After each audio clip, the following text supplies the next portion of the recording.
And we're live. Good evening. Welcome back. I guess I got two people all show up here now, so I appreciate you guys coming back here now. I was out last week, of course, just taking a little trip. Not very far, but it was nice to just get out of town a little bit. So, as you probably saw in the thumbnail, we're going to play Unreal, the first one. And I had to dig out my little, very poorly held together Goodwill copy. So, yeah.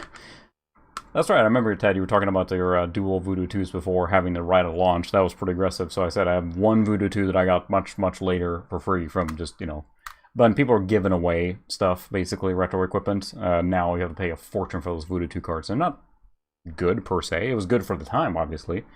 But this machine I'm playing this game on tonight will be the P3 with the Radeon 8500, so we're going way overkill on it. But I did want to try running it on the 200 tonight. Even though that computer, I checked the minimum requirements, and it's like 166 minimum.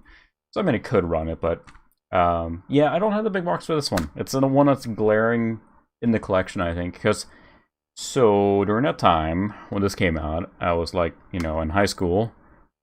Probably, I was getting games, if you will. Often, without necessarily paying for them, I guess. That was just the era I pay for them now, obviously. So I never actually bought this one. I think I have a, my copy somewhere still with, like, Sharpie written Unreal on it. So this one I found on Unreal, so this is the real copy. Although the case has seen better days. So yeah, I do want to buy that one. This one is like, I keep forgetting about it, and I look at eBay or something, and the prices keep shooting up. That's what's annoying with these retro games too, of course. I do already have it in here. I did make sure that it actually was readable. It was earlier. Hopefully it actually is. Oh, that's E, never mind. I have there we go. Daemon tools installed for ISO mounting here, so we're gonna go to the other screen. Yeah, thrifting is... I have found a lot of cool games too. I found some of my biggest, like, hauls, if you will, at Goodwill. Just finding games for, like, $2-3 a pop, and someone, had turned in a whole stash of them, right?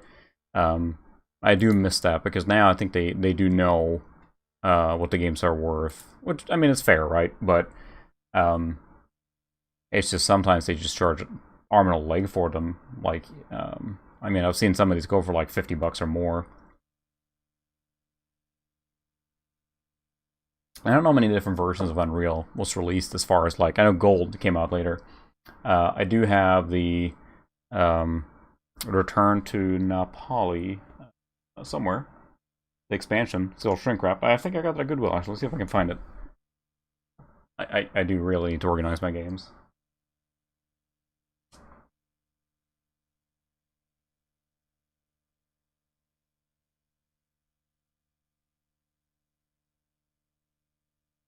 There we go. So I have this one, which I think I need to unshrink wrap because it's actually starting to cave in on itself, and that's what happens with these shrink wrap ones. The plastic starts shrinking, and it actually compresses the game box. So this is the expansion pack. I never actually played this one, so I'll probably undo this one at some point. It requires Unreal or Unreal Tournament, so that's pretty cool, actually. And that was $2 at Goodwill. So, it's worth a lot more than that. I don't think you're going to find those prices anymore, so. But I actually don't have the original one, and I've had my eye on that a few times to want to buy the one that has... I know that this box has the sunken-in view window in the middle. I think it was one version. But then there's a gold, of course, that had the... I think the expansion pack baked in there, so...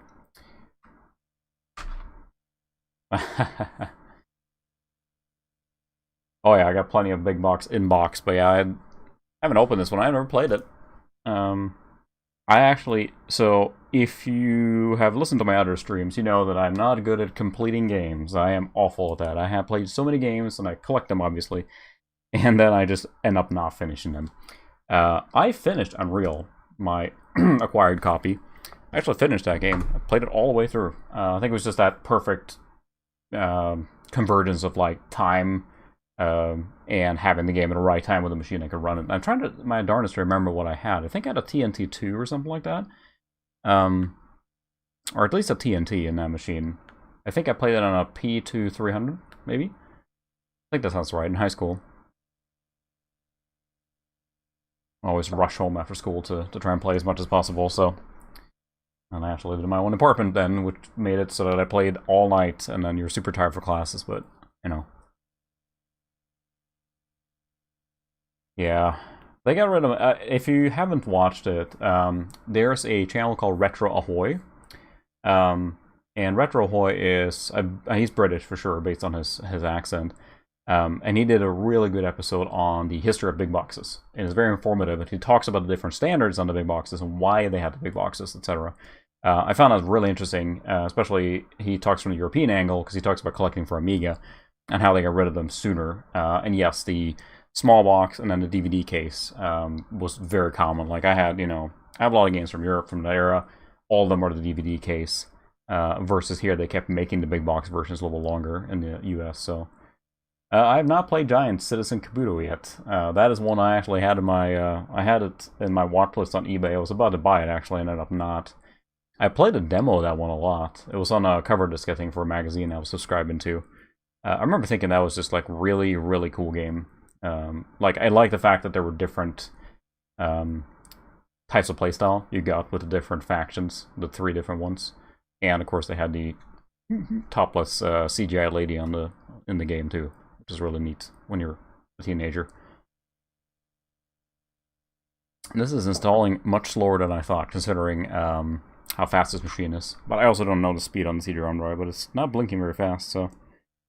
This is original hard drive in this guy. Not original hard drive, I shouldn't say that. It has a spinning disk in it, a standard 7200 RPM parallel ATA disk, so it's nothing special. There's nothing, speedy, if you will. The only thing that's overpowered for this is probably Radeon. So it has a Radeon 8500 All-in-Wonder Pro card in there. And that's just what I happen to have around.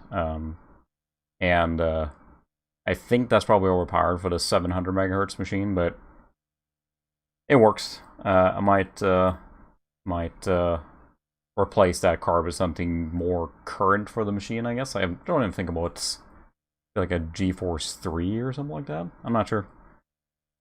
But still, it runs a lot of the Windows 98 stuff really well. And the reason I put this particular card in, it does have all the capture dongle. I do have that. If you remember, some of the ADI cards had like the breakout box that had S-Video and component and all that stuff on them. And this has that, and I do have that box as well, but I haven't really used it, so... Yeah, they were really good cards. So this one's really been a good servant in this machine. The one thing I noticed is that it does a lot of tearing, even though someone helped me on stream a few months ago to force the VSync to get the refresh rate to be what my VGA converter box can handle. So no, I will not read the release notes. And I also went ahead and got the patch for this one. You should have installed it now. There's Unreal. Oh, we want a shortcut. Copy here. So we can put it in our little games directory here. I actually did go ahead and download the latest patch for this game, because if I remember right, there was a lot of patches needed for this one. And I don't want to run it in... Because especially they added more support for Direct3D and, all that good stuff later on, right? So, do I not have a temp folder here? Oh, that's fine. I'll put it in the drivers folder. No one look. Usually I'm really bad at having temp folders left and right everywhere, so... Yeah, this is a 2.26, so we'll see if this one works. This is supposed to be the final patch, and this actually updates it to use some of the components in Unreal Tournament. It's a pretty big patch. Optimized for MMX and leading 3D accelerators. So that's just a Windows 95 compatible sound card and a PCI local bus video card. So it's pretty generic on what's needed. We'll run the patch and see if it finds it. English, International. Some copies of copied off. Okay, so that's fine. I found it. Easy. I said that that website, the patches scrolls, I think I linked it before, is great. I like finding the patches for a lot of these. Not all games, need patches, but a lot of them had a lot of growing pains, so... That's always the thing with... And what is retro, right? it's a sensitive topic. A lot of people get really upset about it. If you're part of any like Facebook groups or forums or Reddit and stuff, which I think a lot of us are that are liking this old technology, we just browse. I don't post much, but I think it's fun to just see what other people are doing. The retro cutoff is so sensitive. Some people are like, no, this is exactly how many years it has to be retro. I think that's a sliding scale, and that's not a bad way to say it. If you can't buy a new, it's probably retro. However, people get really upset then. If you find a Core 2 Duo machine on like Craigslist or something, right? Is that retro then? You can't buy a Core 2 Duo machine anymore. But it's powerful enough to you could probably use it as a desktop computer. And I think that's where people get so angry with that. My personal opinion on that is more like, do you consider retro? Because I like that sliding scale. And if you have a group or something where you want to discuss a specific time period, then try and make it on that time period. I'm part of groups that are like, Windows 95 and 98 gaming. Got it. That's very specific. That's, it's a broad range, but it's still specific. If you say just, no modern stuff allowed, like, where does the cutoff on that? So, like, for me, GameCube is definitely retro. I would say any console. I mean, for me, like, I plugged in my 360 recently, messing with that on the CRT TV, and it's really fun. I think that's retro for me now, because I played 360 like crazy, and it's old, I don't really play it primarily anymore. So for me, that's almost retro. But for a lot of other people, 360 is like, oh, that's not retro enough. You have to go to at least the original Xbox, like just a 10-year cutoff, and it's just like anything else online. People get very passionate about what and what isn't retro. And it's like, are we here to just have a good time with old stuff? Look at that, it's running really smooth. We're going to crank up stuff here now. See how the audio is. So you guys let me know. It's really hard to figure out exactly what level to be on. Yes, I will say for XP, and I'm hoping to do a video on that. I keep saying that. I'm going to do a video on that, and I'm hoping to get work and life has been very busy lately, so the stream is a little easier to arrange, but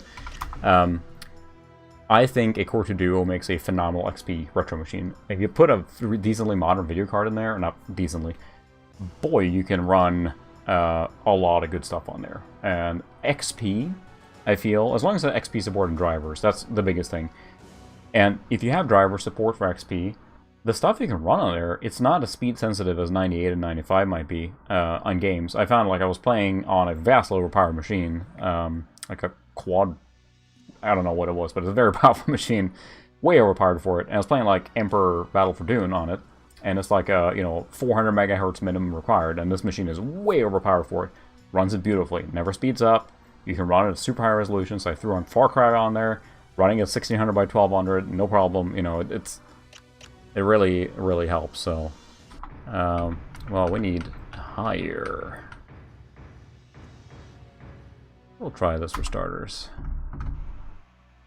Oh, that is tiny, tiny text. Hopefully you guys can see that, because that is tiny, tiny. Although it actually looks like it's not running very well. Are we in full screen mode? No, that was... So, I wonder what renderer is using now. I'll probably play in 1024. It seems like a more applicable resolution. It's probably going to run very smooth. There we go. High. Oh, sound quality. Nice. Texture detail is high. Yeah. There you go. Yeah, HD 4870. Those Radeon cards are really good too. And I think they produce a very pleasing image too. They're sharp without being like over sharp, and they're not too fuzzy. I know some of the GeForce cards in my era are a little bit tricky with that stuff, so I can't remember where you changed the renderer in here. Advanced options? Aha, there we go. So, what display are we using? Drivers. Software? Well, that's why it's slow there. We definitely need, we'll do Direct 3D.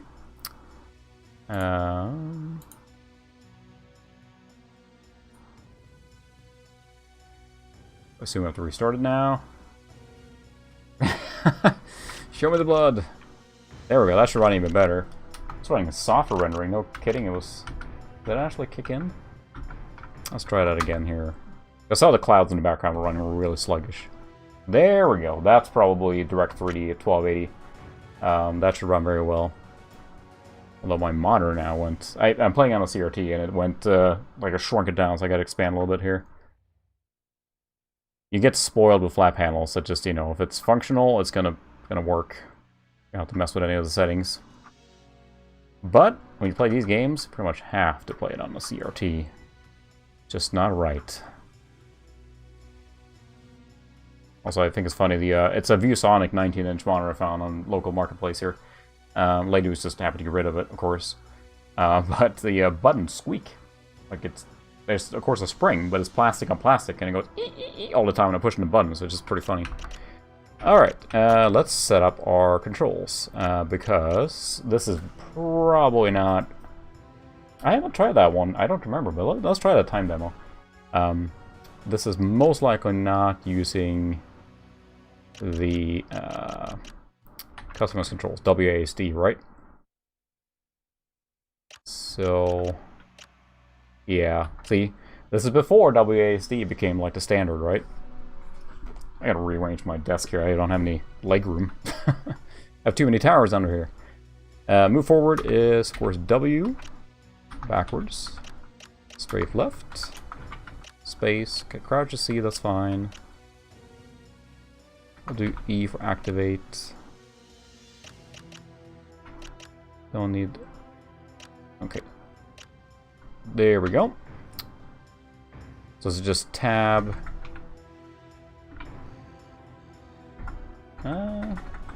Tab. I don't think tabs do anything, so... It's actually chugging a little bit, so I'm going to restart the game to make sure it's actually in Direct 3D rendering. But also, I mean, this video card is powerful, but not probably 1280 by 1024 powerful, even with the latest patch here. So yeah, let's double check that we are in where's advanced settings. Let's make sure we are in Direct 3D rendering. Drivers, Direct 3D support. This might be one that runs better than OpenGL, I guess. I can't remember. Yeah, we'll try OpenGL. Nope. Did not like OpenGL at all. So I'll see if it boots again now if we have to go to like safe mode here. Yeah. So can you set... Ooh, my start menu went all wonky. Nice! Unreal safe mode. There we go. Back to it again. Isn't this part of the experience? So, OpenGL was not a good choice. So, let's see. Where are we on drivers? Oh, it's running now, though. Safe mode, I guess. So, let's go to Direct 3D again.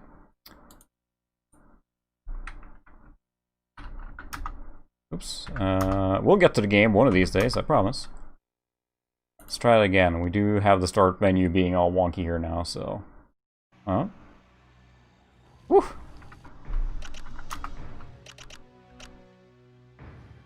We'll go down to 1024. I think that's probably more than fair to run this game in. You can actually read the text a little bit. There we go. The question is if it's went to Direct 3D rendering. I'm going to restart the machine. It's really running really sluggish. I think it would be a little better. Direct 3D support. Look at that. That was running super smooth earlier. So we're going to quit out of this here.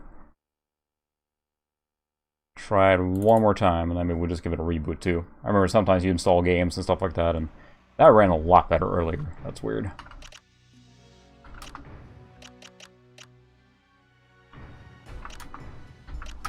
Check that again. Yeah, it does look like it's running in software. Like the, let's switch the software and back to Direct 3D and see. Ha! Those flames in the corner, they're pretty sweet.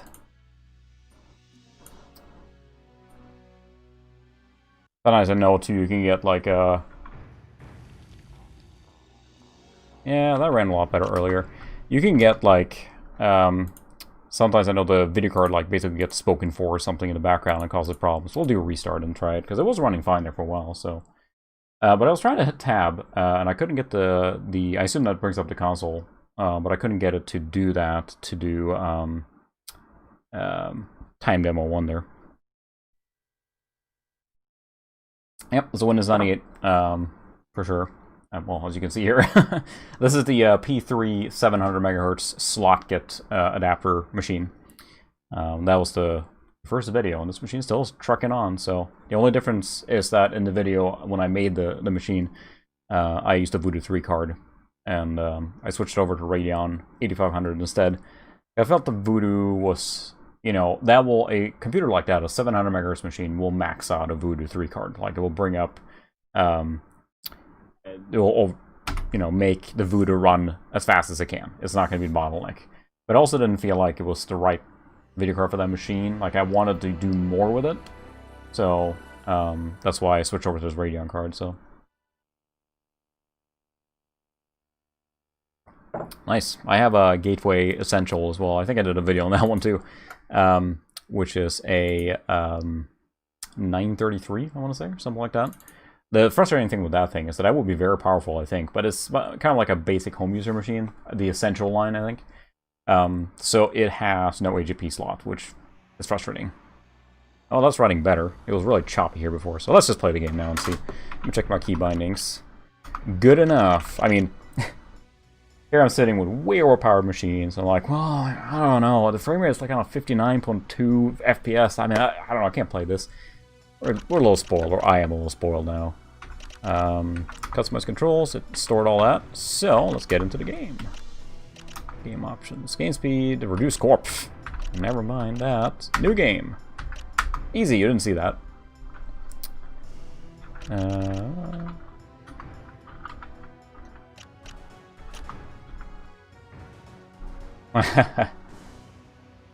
Yeah, I got shiny surfaces. There, I'll use Sarge. That looks exactly like me. I had a cigar instead of my decaf tea.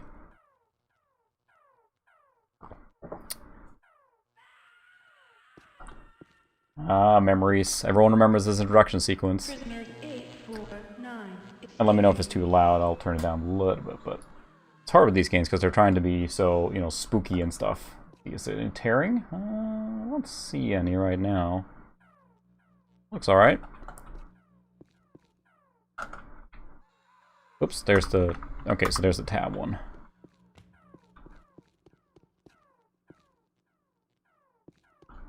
Yeah, that's true. Whoa. Can I get that? Please? No? There we go. We got some bandages. +5. Let's see. Is the lighting okay? It's so hard with these games because they're trying to be so dark and moody, right? And then you're playing and it's really hard to see what's going on. Nice. Now figuring out slowly but surely, you know, color settings, and press F2 to activate translator. Universal translator. Recount your cellmate. Violence will not be tolerated. So you're waking up. I mean, if any of you that are watching, if any one of you joined late, we are playing Unreal for Windows 98 or Windows 95, if you were so inclined. Whoa! Fell off. Oh no! This was one of the first, like, I wouldn't say the first, but it was one of those really early games that were really, really good for 3D cards. It was a big deal because it had, like, color lighting and, like, effects, and it was really a good atmosphere, and that's something I really enjoy in games. It's when the atmosphere is really good. What's that? Oh no! Like here, you're escaping this crashed prison transport. It's very green and very dark. You just hear the screams in the hallways and what's going on, and, you know, I remember playing this originally. It's like, oh, the mood in this game was just phenomenal. However, like, if any of you have played games from that era and had machines from that era, you probably recognize the beginning of this, because I remember playing this beginning over and over and over again because I was trying to tweak my graphic settings to make the game run well. So that meant he was messing around a lot, so... First officer's log. Vortex Rikers. The prisoners have become more and more restless as we get closer to the prison moon. Security says they have been the prisoners under control, but several had to be taken to med lab for treatment. Ooh. Get the logs here. Captain Log S. Kroon. Captain's log. Vortex Rikers. Altering our course may have proven detrimental to our mission. We are caught in the gravitational field of an uncharted planet. I've ordered the engine foreman to divert power to the drives. I bet they'll work out well, which is why everyone is dead right now. Navigator's log. We're en route to the prison moon. Long-range sensors have detected uncharted magnetic masses in the Gamma Sector 83H. The captain has ordered a change in course. Yeah, 3D was exciting. It was a big deal, you know? It was something new, and it just looked so good. It's like the same way that Duke Nukem 3D, when that came out, that wasn't a revolutionary game as far as, you know... It was revolutionary because of interaction. It did something new. Like, Doom was awesome. You could... You know, it was... That revolutionized 3D, and Duke Nukem 3D just did it really, really well by putting in a really interesting setting, interactivity, but it was still, you know, a Doom clone for that sense. This game, I felt, tried to do something different, so it went really deep on the atmosphere. So, Chief Medical Officer's log. Prisoner Vessel 254 Vortex Rikers. The constant fighting between prisoners seemed to be getting worse. At this rate, I will be out of supplies long before I reach the prison moon. That's no moon. That's a 3D effects card, sorry. How did that guy get up there? You have entered a restricted area. It does remind me of the mood a little bit in this game of System Shock 2, which I'm hoping to stream sometime too. Really good atmosphere in that game. Phenomenal atmosphere.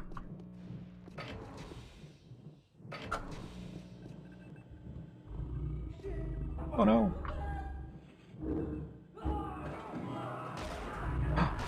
What's going on? I have to turn up the brightness a little bit, that's very dark. Let's see. Video capture.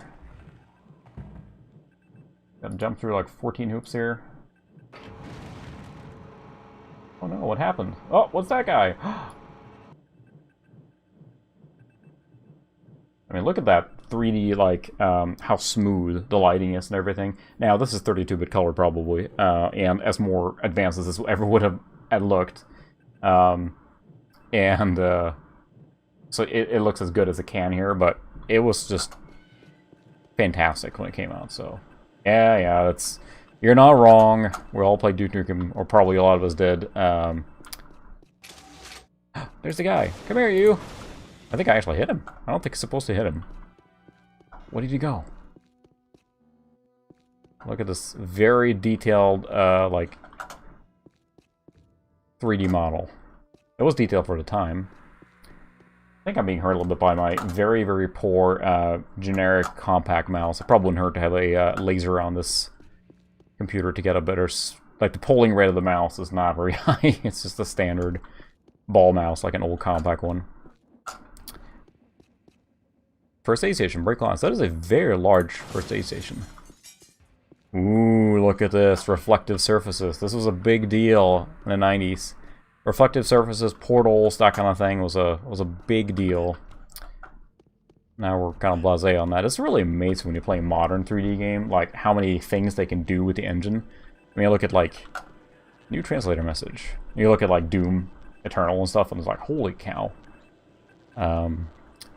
I'm juicing up all the power I can to escape from the gravitational pull of this mysterious planet. It doesn't seem to be working. Uh-oh. Okay, we already read that. It's an elevator here. Thank you very much. And something as well that is... I feel like a lot of modern game engines are really just smooth. They don't have the micro stutter. I remember playing many games where you're just like, you're tweaking settings forever to get it as smooth as possible. Oh yeah, I believe that would have been just amazing. I had a friend who had a Voodoo 2, and he was just... let's see... They pull all power to drive, to no effect. We're spiraling towards a planet. I don't know what's going to happen to us. I'm sure it'll be fine. He had a Voodoo 2, and he made a big deal about all the support that this had. And he really only cared about how the games looked. He didn't care about gameplay. Anyone else got into arguments with that, because, you know, kind of the schoolyard thing, right? Players. And then this moment here. You have been playing like Doom, and it's like corridors and corridors, which is cool, but here you walk out into this open area. I remember seeing this the first time and just like, oh my goodness, this is amazing. I'm a little surprised how choppy it's running, but at the same time, it's just part of the deal, so. No doubt, Voodoo were the things to have, and it's It's interesting. I find it a little fascinating with the voodoo cards. Ooh. We got a better gun.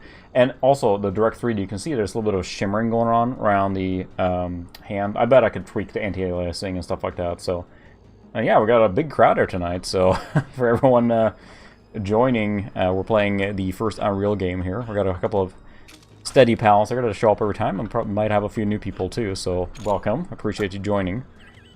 I am a noob streamer, but I like playing old games. So, you get to watch. And the voodoo cards, they were at the right type of device at the right time, you know? When the first voodoo card, and I played Quake on the first voodoo, or the voodoo 1 card, it was just like, oh my good grief. It was just like, I can't see the pixels. It was so amazing.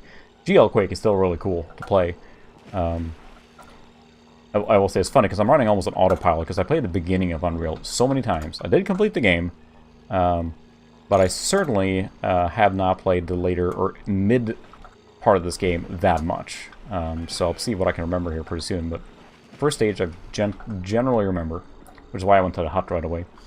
But as far as the 3D effects cards go these days, they're really cool for retro purposes, but it's not like they are the best.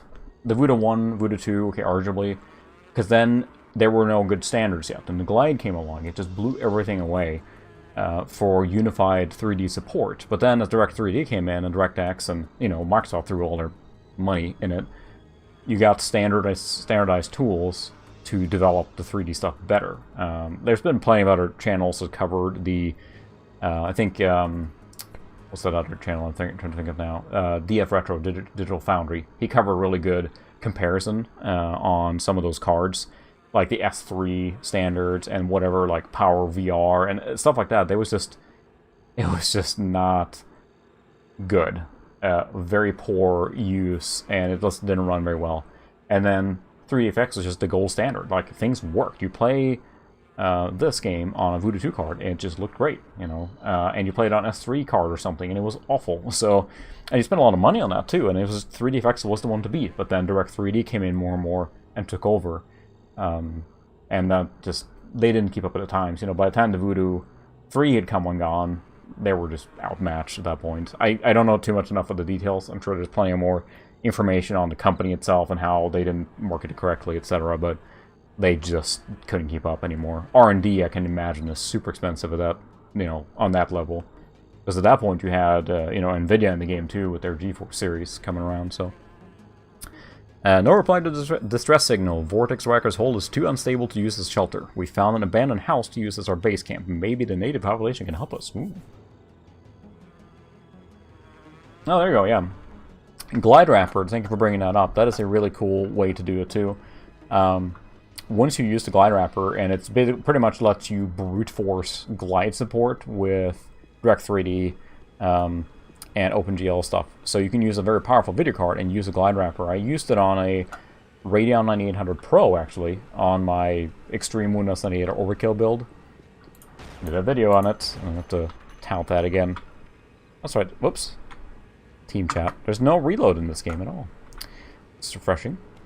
And with the Glide Wrapper, you can then play all those 3DFX games, which are cool. So you can do that with, again, if you have a powerful XP machine, you can do a lot of cool stuff with it. A lot of games will run very well on it that are Windows 98 optimized. There are often patches to support XP and whatnot, and you can have a really good time. So I think XP is probably the cheapest.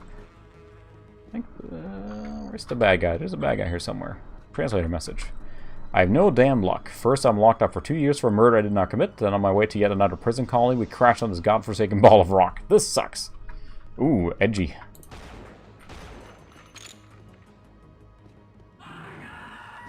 There we go. There's the first. Oh my god, a bad guy that shoots rockets. This was really good looking back in the day.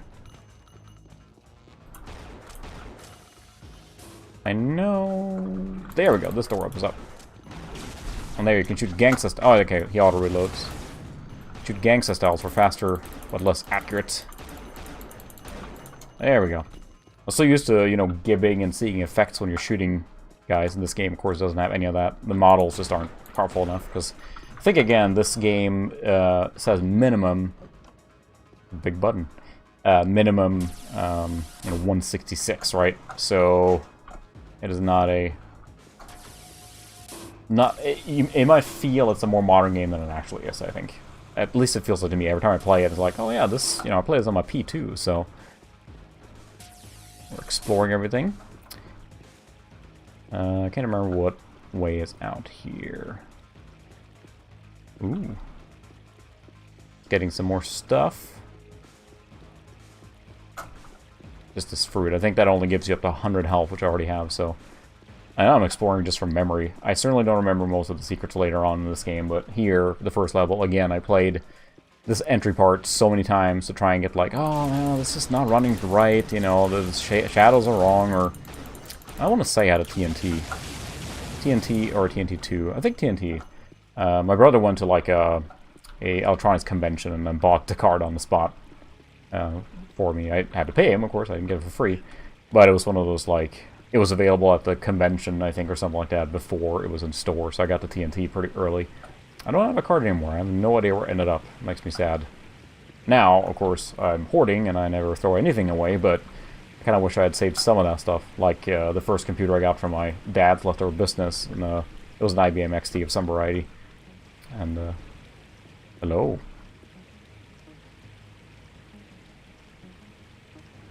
I don't think I can talk to you. Nope. Well, there we go. My burden does not end. More minions have been cast down by the angry gods. I will pray for their souls, but I fear my prayer are not heard. I must travel to the Temple of Chisra to seek balance. These guys are just falling from the sky. Yeah, look at that realistic fire. Oh, yeah, the LE ones from Radeon. It's... Yeah. Sorry. I think they were mostly basically just... Ooh, flashlight. Mostly like the reduced or cut down versions, which of course made them cheaper. The problem with a lot of those cards that were cut down is that they were cut down a lot. Don't think I can jump there out down there. I don't see the transparency on the water, and if I jump down there I feel I'm gonna die. I don't think there's a way up, so never mind, we got plenty of stuff, so let's move along.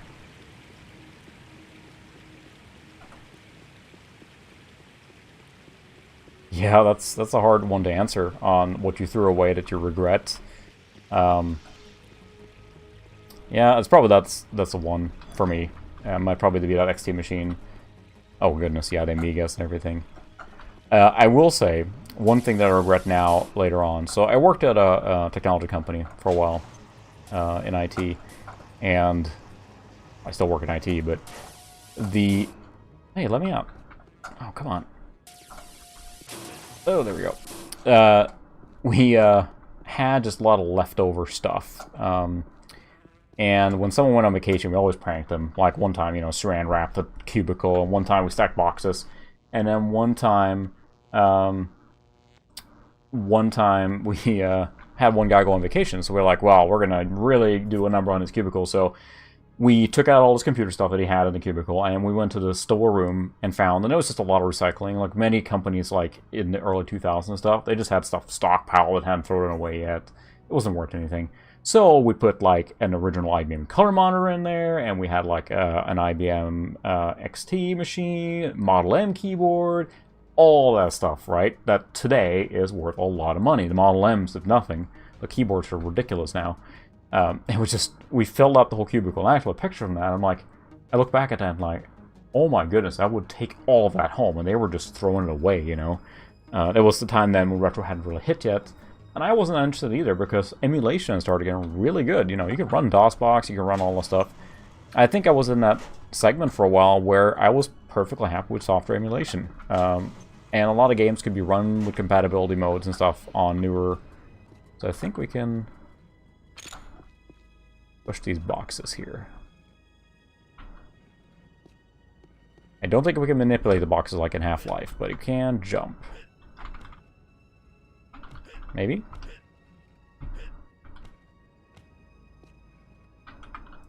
I don't think you can...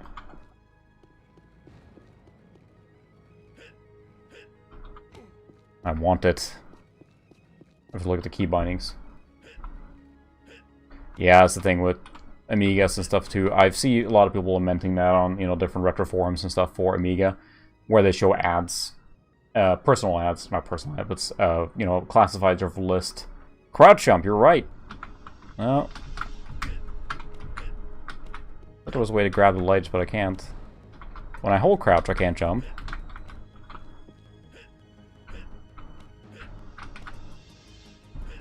Let me check the key bindings again. Yeah, customize controls. Let's see. Crouch down. Activate items E. Center view. No? Oh, yeah, you're right. See, I was trying to think, like, I'm so used to physics-based games now, right? You're right. Whee! Too bad I missed it. I pride myself in having pretty good depth perception in games, but... No, come back, elevator. Come back. Yes, I like Spaceballs, not gonna lie. You're gonna go up again? It's a big red enable button. There's something there too, a clip there. Alright, we got it. It was a team effort.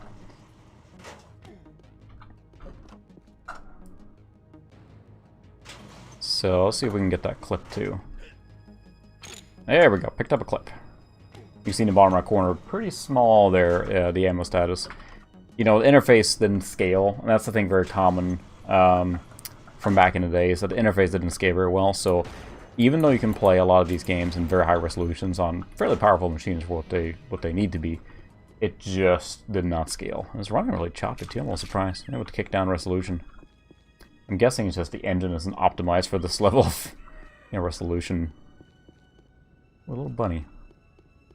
I just remember these like open areas here being so cool because there was no other game at the time that did this wide open like this did.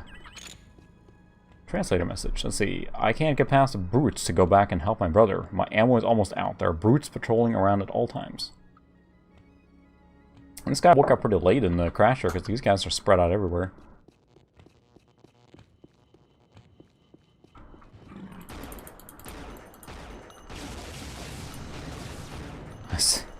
The fire rate on this pistol is really slow, but... And the alternate mode is super fast, but very inaccurate, so... Ooh, super health pack. $1.99. Yeah, hopefully you guys can hear it, and it's not too loud or too quiet. I will admit I'm struggling a lot with just getting the audio volumes right. I feel like I rewatched some of my Hero stream a couple weeks ago, and it was real loud, so... Do let me know if you can't hear me, or if the game music is too loud, or too quiet, or whatever. I'll try and adjust where I can. So I'm trying to learn where on the, what's it called, UV meter or whatever? The volume meter in OBS on where I should be, so. But yeah, I think it uses like mod music, this game. Second Nomad, yeah. Oh, he fried it with a 32X. I've never heard anyone try that, but that might do it, yeah. I never owned any of the Sega consoles, really, at all, so... Until later, when you could... Before the retro craze hit, and I bought it on my Dreamcast for like 30 bucks at, you know, a local game store. Oh, here we go. This is the moment here. Oh, I'll accept the loading. Oh, yes, the 90s of the very conspicuous L corner, or like S shape, to force a loading screen.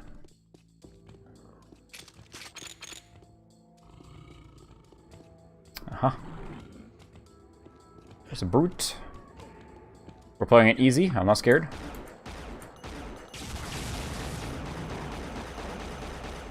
So think of Sin. Force field control area. Okay, so does this switch do anything? Uh-huh, elevator. Yeah, I'll say, I thought that was a famous corridor scene. I could have sworn it was in there, but I guess it's later. Oh, there was a thing in the middle there, but I'm not sure it was worth getting that. I think it might be when you're coming back. Lava. Has to be lava. Just taking damage being in there. Ah, there we go. Everyone remembers this one. I'm spoiled if you haven't played Unreal. No? You jump up here? Oh.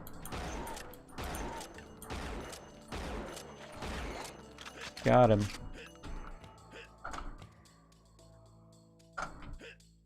Ah, whatever. Toolbox. Health and shield belt. Alright, now we got shield and armor. That's right, so we need to deactivate these things. Did something. I think we're running back now here. Getting close, though. I remember... Uh-oh. Oh no! A medium-sized height thing. I can't get over it. This is, I remember this too. I think I knew this was coming and I still, got creeped out by it. What is that? Ah! Although I never tried with a flare before. That kind of takes out the, So this is the first time you run into the Scourge, I think they called. The ultra bad guys for this planet. I guess I have a flashlight. That would have taken out the mystery a little bit. Am I literally just taking damage from the lava there?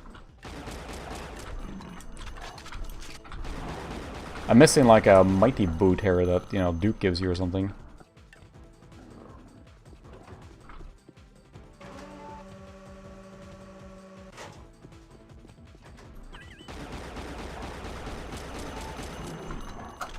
Hello. Kiting him, there we go. Ooh, we got the force field down. Alright. Whoa! Hello. Reminds me of the strangle things from Half-Life 2. But yeah, that scene is just famous because, they really go all out with the atmosphere and the lighting there. Which is, again, what this game really excelled at, was the colored lighting. I don't think there were any other games that were doing it. Or if they were, I'm not aware of them. Ooh, look at that. Can I not get up there? Come on. You can do it. There we go. Flashlight. Oops. Not team say. Uh-huh.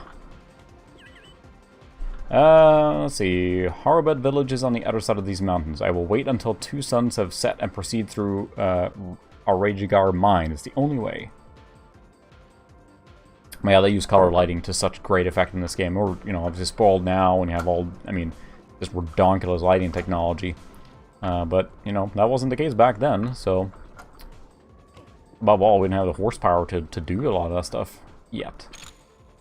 Okay, so there's the shards. I know I'm getting a new weapon here soon, I think. Oh! Got plenty of shields left, so...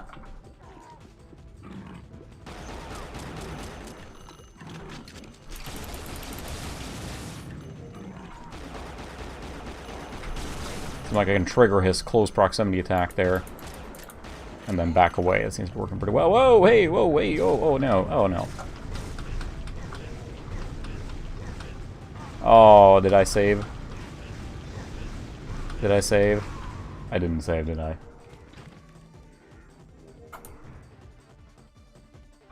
Oh, that's great. That's great. At least if it was from here, I ought to save somewhat. Author Cliff Brzezinski? Is it that?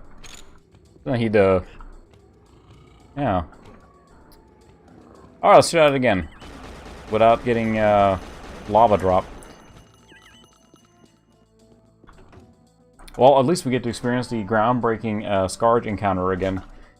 But it's the thing, too. You forget on the saving. Which wasn't too horrible here. Rush through this part here. Oh, that's the guy that was shooting me. I'm like, what is... I thought the lava was hurting me. Well, it was later, obviously, but... It's not so scary the second time, I guess. Oh, those things are... I was trying to jump up on them, but that's actually what closes you in here in a second, so... But now I know. We'll get through this quick here. Not as bad as... I was playing Outcast months ago now, but... Died on that one. I hadn't saved and I lost a lot of progress. To the point where, like, I'm not going to play it again right now. Also, a really good game, but yeah.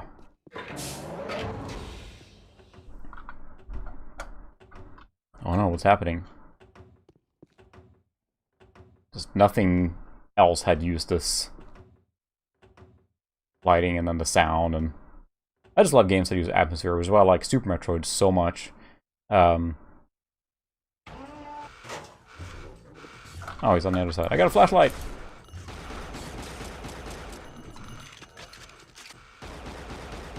And then, of course, AI for games back then wasn't exactly amazing. You can kind of exploit them a little bit, so...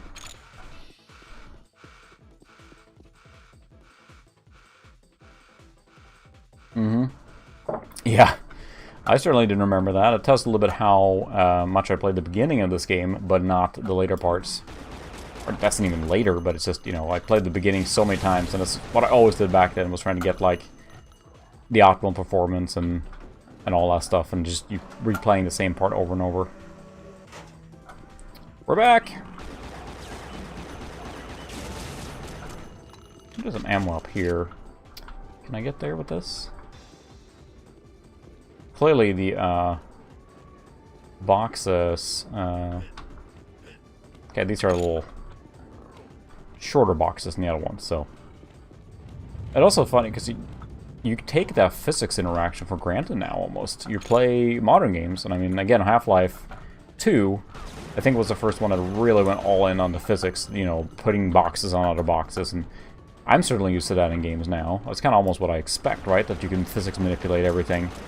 And that's gotten really, really good.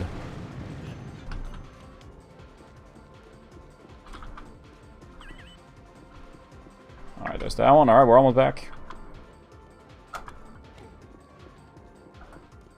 So, let's see if we can avoid falling down to our inevitable demise. That will happen again, but hopefully at a later spot than this.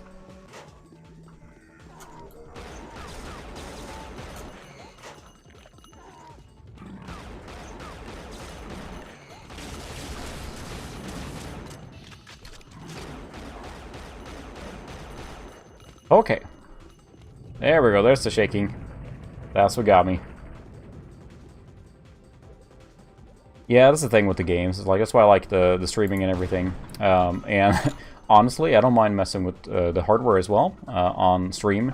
The problem is that if you run into a really weird problem, you can spend a lot of time. And I bet that gets a little boring to watch. Does this go anywhere? Nope. Probably fall down here later.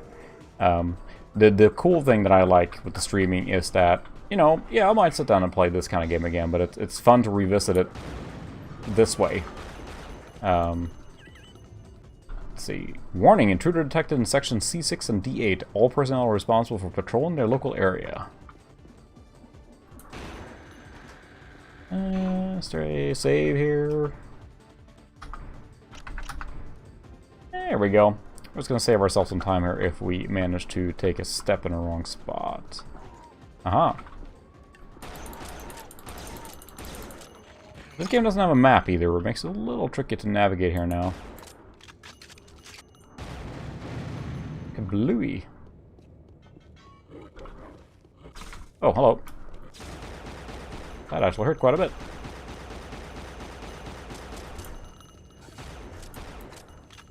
Actually, it's pretty funny because I think, you know, you're the mute protagonist here, right? You don't talk, 'cause, you know, why would they spend all the time doing voiceover on this one? But Unreal 2 took a very different approach. They went, like, all in on the, like, story and your characters, you know, a space marine and the whole thing. And I actually enjoyed that quite a bit, but I think the reviews were pretty poor because it just, you know, it wasn't nearly as groundbreaking as this one. It was just more of a generic sci-fi shooter. Which it was good, but it had the Unreal name on, as people expected, like, the second coming, you know, and it was not. So that did something. Cool. Buttons. Like buttons.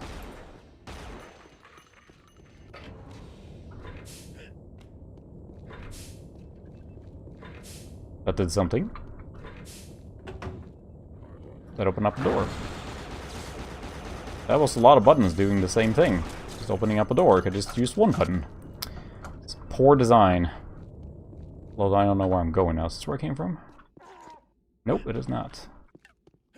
Oh, that's right. I forgot you can actually dash. That's what happened a couple times. I double tap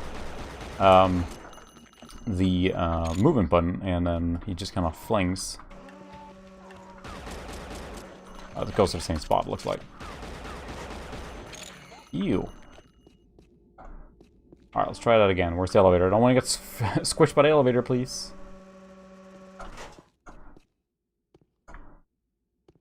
But that's something I struggle with as far as hardware goes, because I love having all these machines. What I do miss a little bit is the individual, like, setup for them, which is why I try to not have too many systems at the same time, if that makes sense. I can kind of swap them out, because I do enjoy sitting down. Specifically, I'm playing my pension machine now, you know. In this case here, I have a KVM switch, so I can... I just got a new weapon, obviously, so that I can switch between easily, but you don't get that same feel of, like, the nostalgia warmth of, like, sitting down, turning on your incandescent bulb, and in the kind of environment you originally played it, so... Yeah, they're very few and just fine in reviews, and the problem, I think, that it's just the nature of a scoring system, right? Because they have to score them somehow, which I know there are other places that don't necessarily score too, and it works pretty well too. And Kotaku tries to not score too much, and just like tell, here's the pros and the cons, and you kind of get the idea from the article versus just a number. But you know, I know that some game developers have like basically a quota of Metacritic. Ooh, look at that, AI took the cover behind the box. That wasn't an assumed thing back then either. I do remember these Scarge guys doing just really cool movement. That was pretty unusual. But just the... Another guy shooting at me? Oh, there you are.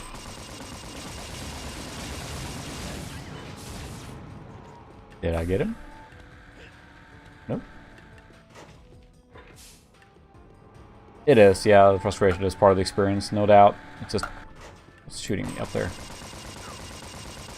Especially older games, where a lot of longevity might have been because a problem was hard to not just figure out, but execute too. Of course, that's come back, you know, big time with, you know, your area must be cleared to transport lift to perform properly. Whee! That was convenient. The resurgence of, you know, hard as nails platformers, the retro craze or whatever. I'm not sure I always agree with the way they do it, but you can't please everyone. There's so many retro games now, so I should be very happy, or I am very happy, the retro resurgence that come back, so. Yeah, there you go, I could probably do that. Yes, it's advanced AI cover system. It was revolutionary, or not revolutionary, but I remember being new and like, every freaking article I read about a game, they always say, like, they have react to you, and they dive behind cover, and... Hello? Ooh, the alien's gonna help me. Leave him alone, he's helping me. I like the dives, and... they at least try and act like they're not just scripted, so... Ooh, assault vest? What's in these... What's in the box? Yeah, I could probably do a tear down. There's some things I plan on for videos, but I'm sure there's other stuff I can do for a stream too. It's a little harder to film that, of course, because you have a lot more hands-on versus capturing, but I have reloaded a machine before too. Warning, access bridges in lower half of mine are unsafe. Proceed with caution. Alert, Nolly slave resistance detected in Sector 3A. Lethal force authorized to suppress rebellious activity. Oh, man. Sure.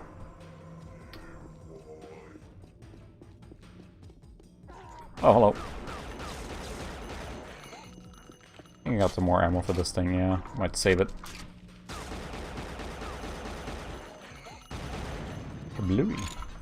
More shards. Yeah, there's the problem with so many videos. I have so many things I want to make videos on, and it's just the time. The time really is the... I bet these bridges are just... We're gonna save. Saving. Oh, what's that over there? Oh, I just saved, so... Ha! Made it. Easily.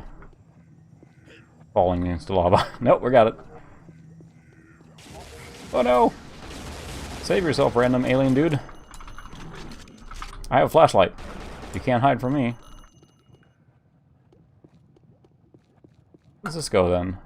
Is the way up here? Okay, so they actually give you a way out of this lava, so that's nice. Is it hot? Yep. Are you going somewhere? I think a lot of these guys can go somewhere to open... Aha, there we go. Thank you. Dispersion pistol power-up. Alright. I remember that now. I thought it was pretty cool, too, and I got that, you know, they give you an upgrade to the base weapon, and that's why they put a thing there, so... We're talking about lava. It's fine, it's fine. Whee! But yeah, that's always the issue with me, because, you know, life and work and all that stuff gives a little time, and I try and not, like, judge myself against the, you know, the big YouTubers like LGR and stuff, because that's their job, so they spend, you know, every day working hours and hours on a video, versus I can't do that unless I take time off, which I do sometimes, but it makes it hard to produce videos consistently, so... Fine, I'm just going to use up the charge on that. There we go. I used a lot more ammo on the charge pistol there. Still looks okay on the stream. I figure I gotta check sometimes. I get into the game, I'm like, oh yeah, it's not working, but... Certainly having trouble with the open areas, the larger... Come here so I can shoot you. Or coring aliens, the worst kind.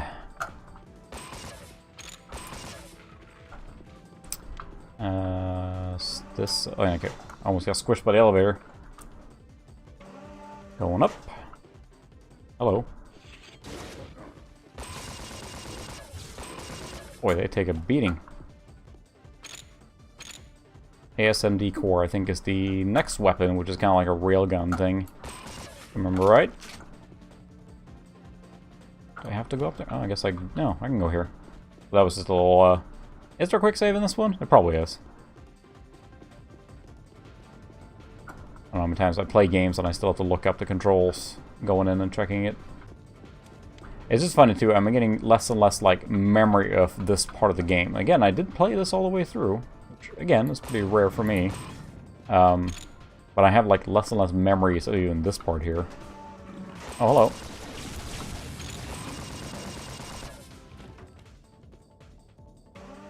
Something in there for sure.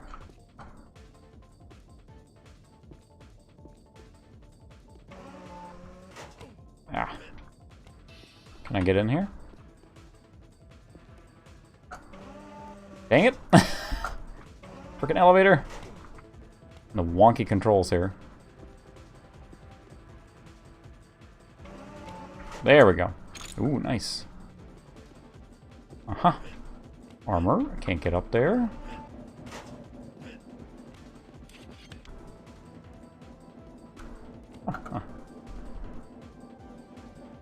Yeah, Aljara is interesting because you know, I think above all, the biggest thing I like is that he's still very passionate about it. Like, you can tell he is excited when he's doing a video.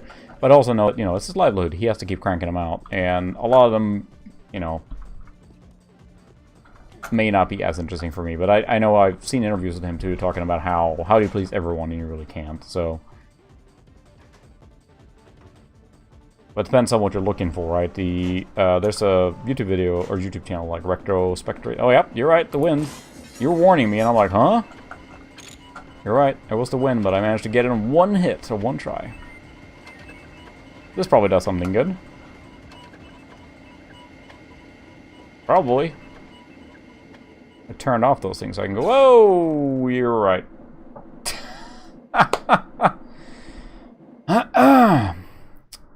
What were you saying?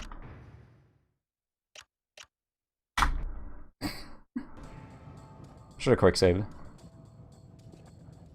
Alright, so we know this falls down. Like so. Oh, what's this down here? We didn't see this. Oh, look at that. We found a new secret just for that. It's fine. We can jump on lava. Although we're gonna die, so... Oh boy, that was good. You were saying? Oh yeah, watch out for the fan. Thanks for the tip. Like you said, I should watch out for it, and I'm like, yeah, it's fine. And I got chopped into mincemeat. Dang it! Did it fall again? I got that the first time last time. Whee! I'm just gonna run across here. Can you jump from here? Yeah. There, I'll just get that. Alright. Move it. I think we lost less time than we did the previous time, at least. Yeah, it's not that far here.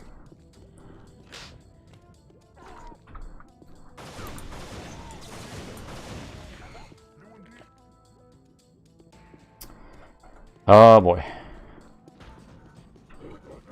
And I was here busy opinionating on other people that do this for a living and or passion.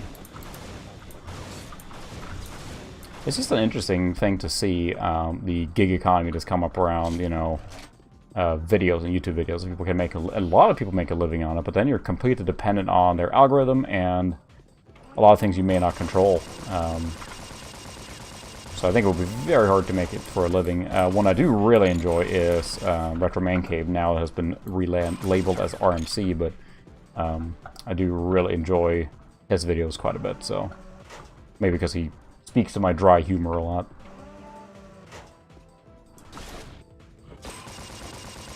Yeah, it's a good idea on the railings there. I was going to do the same thing, and then, yeah, that did not work out. Alright, now where were we? You picked up the Stinger, but no ammo for it. Okay, so down here.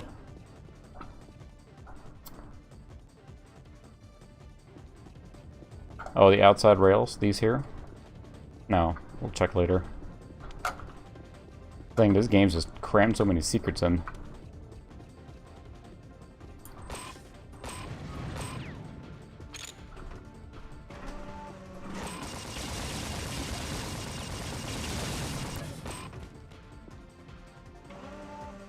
How did I miss that?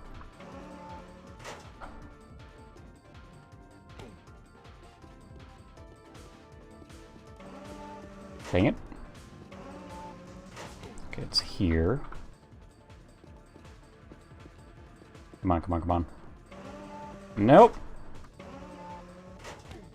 Don't you hate it when you have something to do in a game, you manage to do, and there we go. I mean, you know you've done it one time. It should be fine, right? But then you can't repeat it, and but we got it that time. So let's see if we can not die on those fans here now. Let's see. I am. Oh, yeah. You mean LGR or RMC? LGR probably saying that quite a bit now. There we go.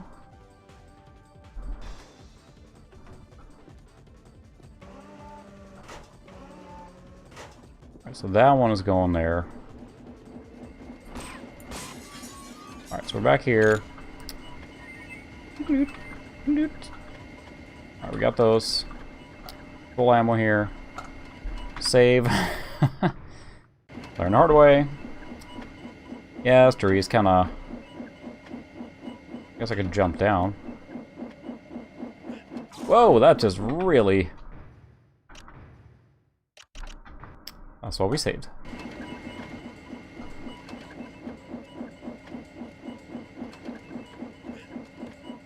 There we go. Well, that fan really got going there, so this will work better. Yeah, it's true. It's become a little bit of that. Aha, that door opened up. Again, why were there 3 buttons there? It served the same purpose of 1 button. Oh well. So Clef Basinski is the guy who created Gears of War, right? So he's the designer of this level. That's the only one I can think of with that name, right? Interesting. That seems like there will be a bad guy in there. Which this button probably takes care of. Ooh. Oh, I have that ammo. Let's just start this. Oh, dang it. Well, that worked out great. I mean, I was getting the ammo here. Yeah, for sure. We'll say that. So, there's that thing.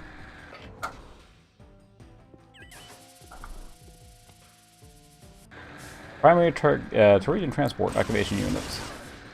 Hello. I'll be back. See ya. Try it again. Whee! Made it.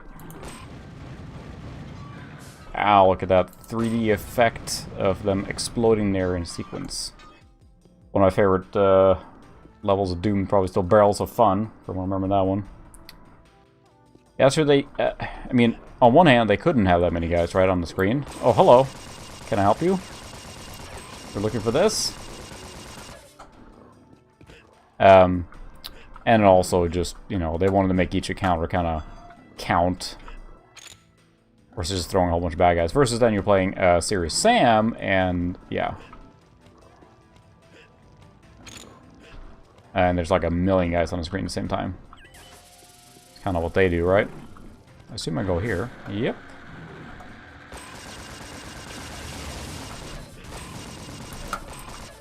Gonna hang of it now.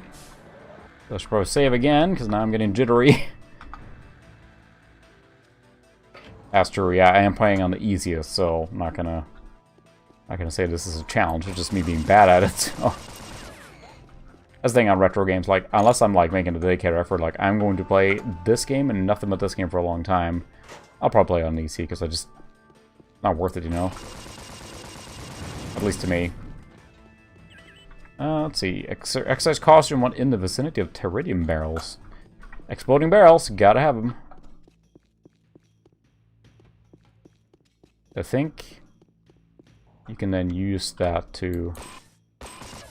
As non-exploding barrels. Already have full ammo there.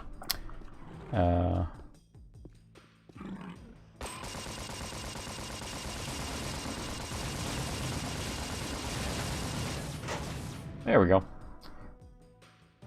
Yeah. I tend to play on these settings. I'm trying to have a good time. Some games just get, like, almost like you're watching a movie at that point, because they get so easy. Which is fair then to... Whoops! Didn't mean to blow up your body there. Which is fair. Some games are, you know, better on medium. I'm trying to think of any specific games, but some games work better on the difficulty that they design. But a lot of games I play on easy, because it's just more fun. You see the difference in object shadows and lighting, of course, because this is environment lighting that is not reflecting on those crates at all, nor on the 3D models. And maybe that's just my 3D settings that would, you could tweak that to make that work, but they look quite out of place here. That's fine, that's fine. Again, we're kind of spoiled now, right? Big open areas.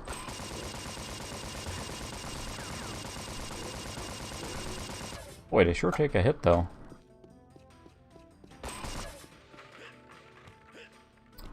Can't get up here. There might be a way around here.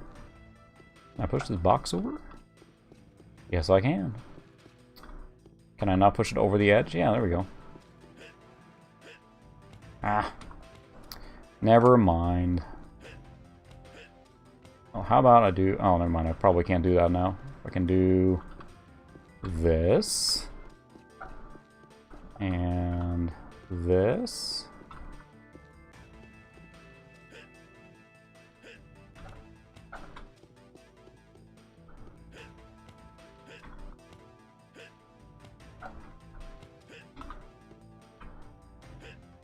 It's right there. Can you not? Forget it. Forget it. I don't need it.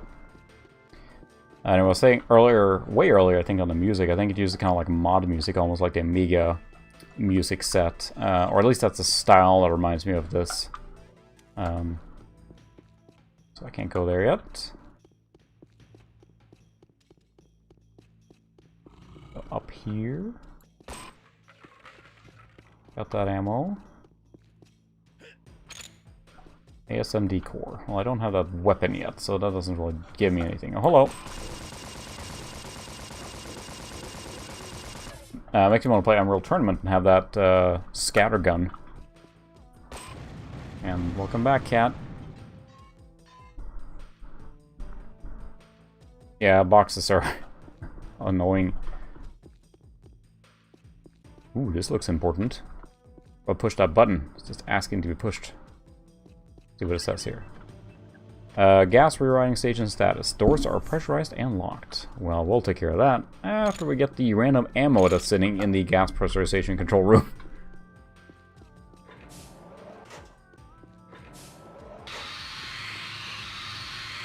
Access permitted.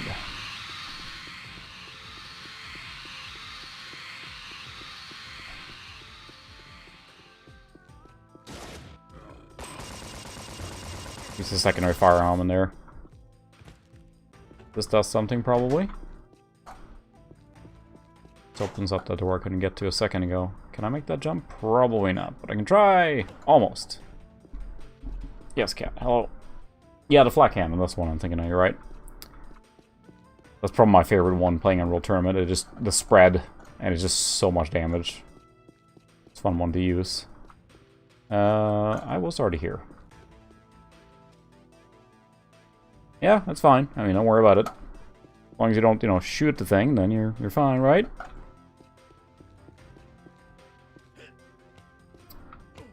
Okay, where was the door that was closed? Now I'm getting lost. This is where I came in, I think. Yeah. So that's the door up there. Yeah, that's the one I was thinking of. Right there. Or is that... No, that's where I... Good grief. I'm getting spun around here. Down... There? Or is that the door I came from? Ah! Yeah, that's the one I was thinking of. No, that's not a door. There was only a map.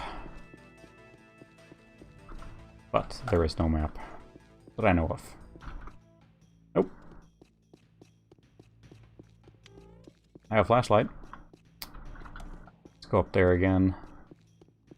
So up here is where the gas thing was. And it goes here, and I hit that switch. So what does that switch do? Aw. It doesn't hit anything again. And... fell right down. Aha, this looks new. Because I see crates. Take that, crates. I feel like a load... There we go, there's a loading section. Yes, Cap. Hello. Thank you for that tip. That door there. I'm sure you knew exactly what we're talking about, but it's funny because, again, I pride myself in pretty good spatial awareness, and ooh, I remember this. This is like a city. Look at that. Beautiful skybox. Yes, cat, you have claws. She is not declawed, and... yeah, like walking on me. I mean, again, it's like it looks now and it looks very, you know, basic and everything. But back then when this game came out, this was really, really impressive. I don't think there's anything else quite like it at the time. I'm sure if I went back and looked at the actual list of games that came out during that time frame, I'd find other games that were kind of similar. But to me, Unreal is the first one that used this kind of, that went all in on the 3FX and all that stuff, and just looked really, really good. Let's go in here.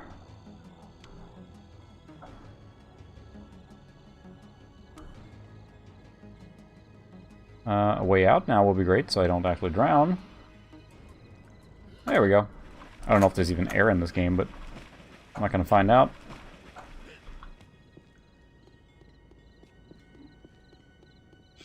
Did that not do anything? Yeah, it was really a wow moment. I definitely remember that. So, temple.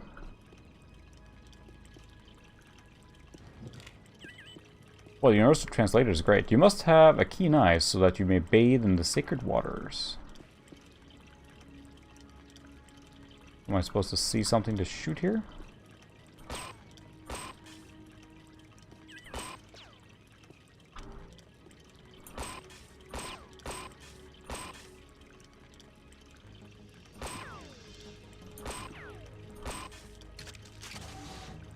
I don't think there's any puzzles there on this level.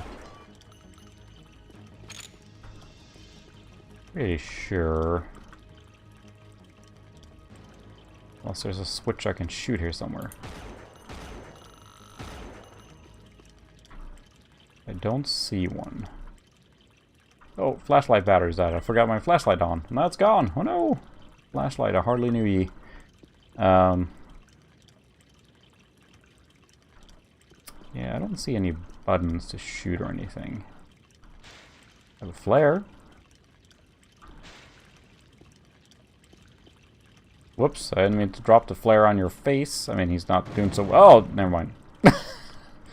Whoops, sorry for, sorry for, like, blowing up the sacred body there anyway. But yeah, you're right on the spatial awareness. It's funny, because I do tend to have good spatial awareness in games.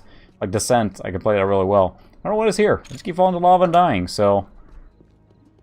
I haven't had enough to drink.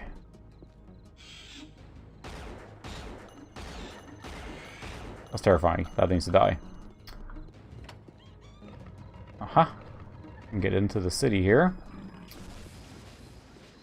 There's a lot of water stuff we need to do.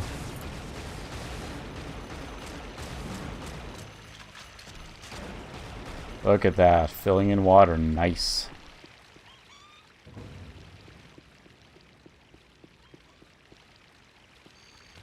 Bathe in the sacred pool. That probably does something. Just can't remember. Translator. Only the purest of heart may pay homage to the god of the god, good Lord Chisra. I mean, these prisoners made it all the way here, so...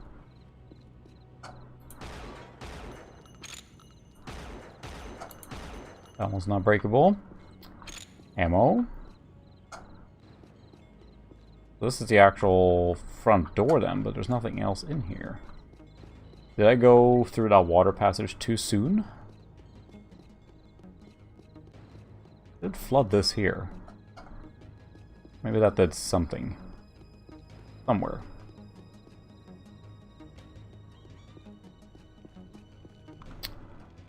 Is this... Okay, loading. Let's keep running around exploring. See where we end up. Entering Chisra, the Nali Water God Temple. I remember this temple here.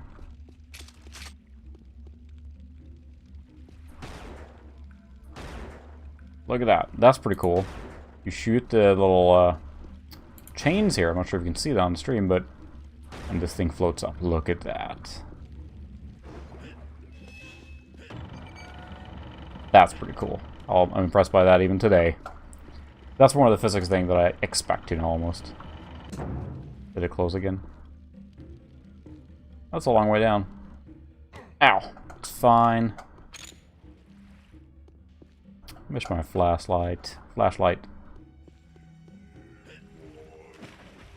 The water temple level. Everyone loves that stuff, right?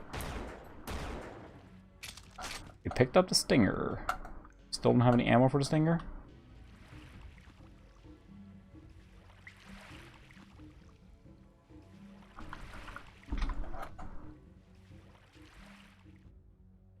Or is that just stinger pistol? I don't remember. Really? I could see that, I guess. They, well, I guess you couldn't see it, but that it wouldn't render that correctly, because I think that was like a bitmap thing. Or a flare here. And not a... actual 3D object, if that makes sense.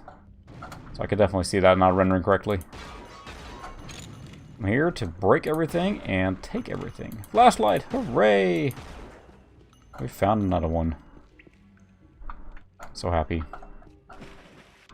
That's actually quite useful. Hello, whatever you are.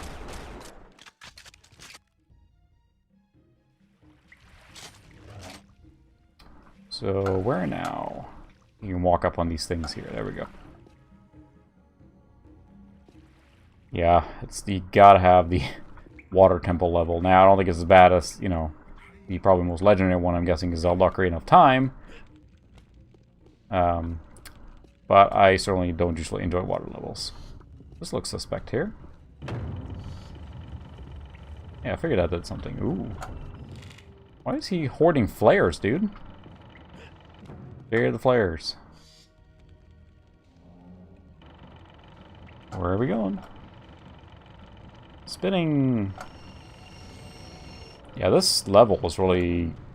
Like, I don't remember the level, but I certainly... You get ASMD, which is basically the railgun equivalent. Anything down here? Fish.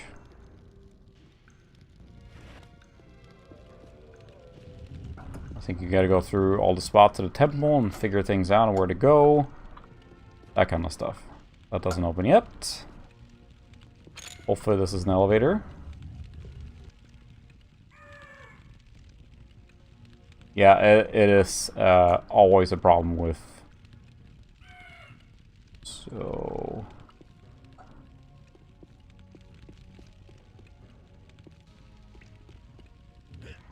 There's the button.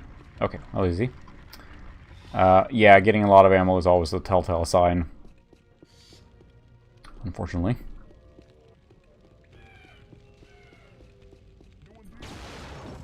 Nope.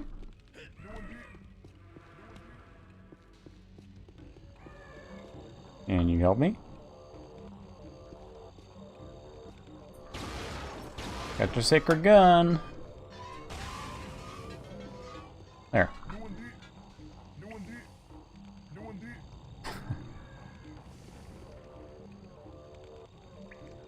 Okay. Is there any way to get in here? Let's see.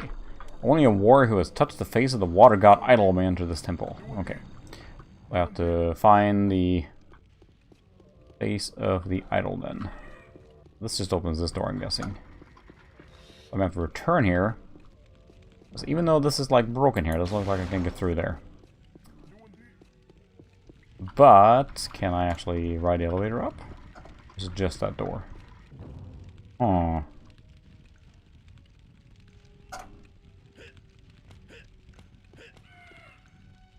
It may not have been an elevator at all here, actually. Sure looks like it, though. But so we need to touch that. Yeah, you're right. That looks suspect there.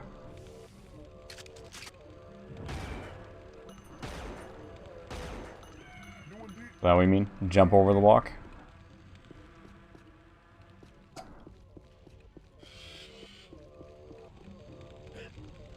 Whee! I need to get up to that one up there, you think? Or I've touched the face of the water god. Sorry, I'm just horrible with this stuff. Whoops. Can I shoot him? How's that? Nope. Figured that was not a problem.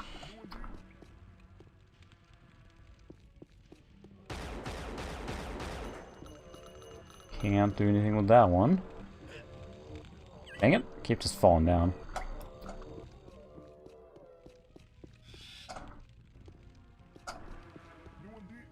Let's see. Down a skinny clocked hall, jump there. Can I actually just jump over? Yeah, I guess I can. See, the game's gone to me. I'm just like, so assuming I can't make any jumps now at all. Oh, hello, I have a new gun. Would you like to see it? Come on. Like 5 hits. A brand new gun.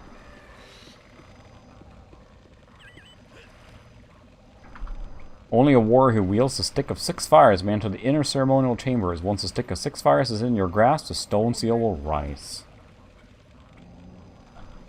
Yes, the biggest brain. Obviously, I should have seen that. Whee!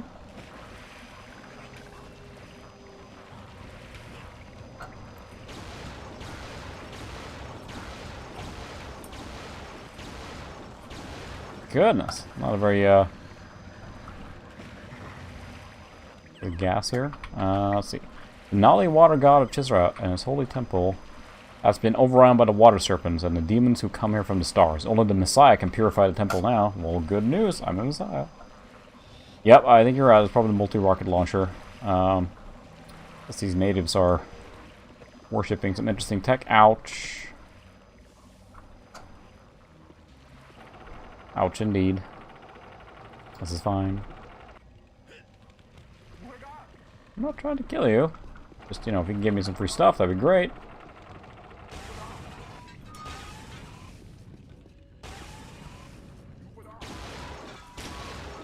Take that, bug. Alright. We have our trusty flashlight. What's in this room? Ouch! Bugs. Alright, the bugs are gone. No, they are not. Goodness gracious. How many... Don't tell me they're spawning from here, or they just... Alright, is the guy gonna come out now? There was a button. Do something, uh-huh. Yes, water temple. Carry on.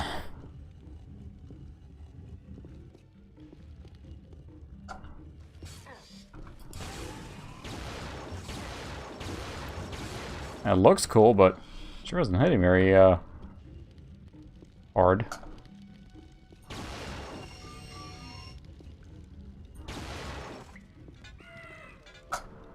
So I'll wreck the temple. Need stuff. Out of ammo though. Alright, so where to next? That's where I came in. So I should check this again now.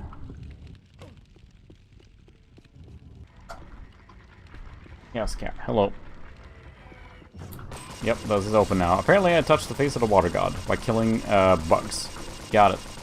They just needed someone, an exterminator apparently, to fix, clean out their infested pool.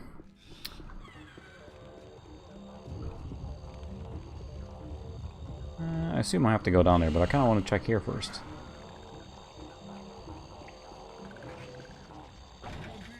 Oh, hello.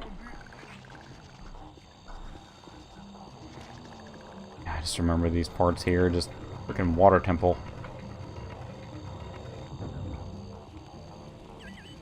Another guy made it this far. 4 down hours. Commander Mac Harrison, Citrip. These local natives have a 6-barrel rocket launcher. Hey, I'm reading. Go away, bug. On the Ultra, but is heavily guarded by those salamander things. The Stick of 6 Fires is what the Nali keep calling it. I will try to sneak in tonight. That did not work out so well for him, apparently. Again, this is on the easy difficulty, so I imagine there's a lot more. Can't get through there yet. Can I make that jump? I cannot. Can't swim down, though. Just too many branching places. Climb the loose stones to reach the lagoon of lightning fire, but where the demon who comes from the stars lurks in the shadows, a fool shall surely perish. Oh my goodness, so many things I gotta climb here.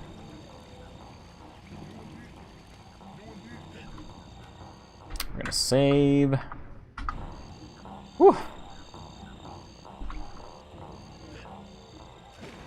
That was not what I needed to do. But I can grab the stuff.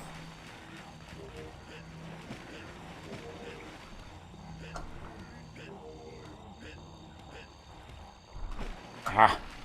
The platforming maneuvers surely aren't as precise as I would like them to be, considering how much you have to jump around here.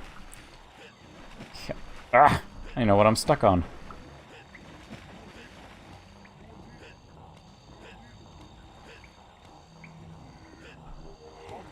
There we go. Picked up the stinger, already got it. Well, that wall there looks suspicious. Barrels have to die. So what's this one? Beyond the golden door lies a holy altar with the Stick of the 6 Fires. Only by touching the outset stones of the lightning fire pillar may one enter.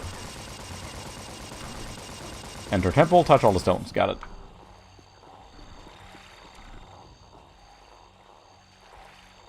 Yeah, that's the question. Is like, is it a design decision? Or is it just like we don't want to, you know, spoil it, if you will? Touch the... I'm touching it. Ah, touch the blue one. Or the red one. Perhaps. No?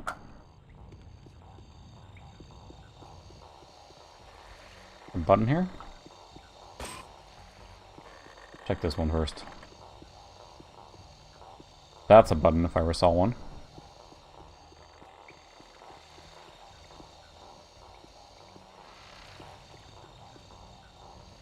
that just it? I just pushed that button. Anything else here? I feel there's going to be a lot of secrets I'm skipping now that are in the water and stuff, but I'm just getting like water temple fatigue. Build some ammo for my stream, so just eventually just run out of energy at the end of these. Very long. There we go. I touched the buttons. Is that better? These guys look like something out of XCOM.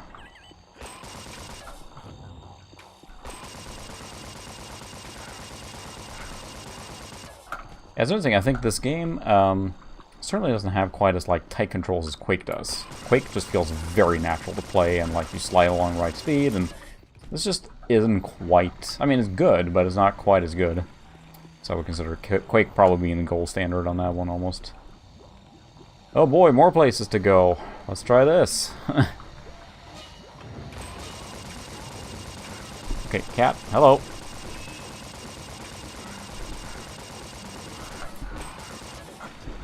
Don't knock me off the platform. Ow! And they knocked me off the platform.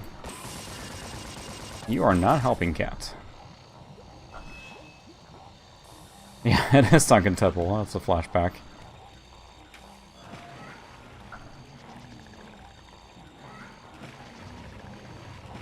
Alright, where's the... Besides to be dying. I'm taking a lot of damage. That's the thing I keep forgetting. How do I get back up here? Where are you trying to go, cat? You're not helping my game here.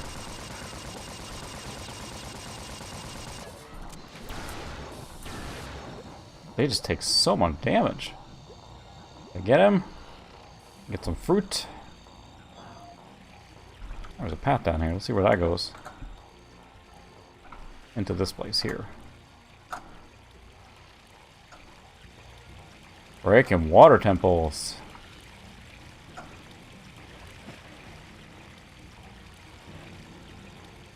Okay, where was I? So that's in here then. Go away, fish. No one likes you.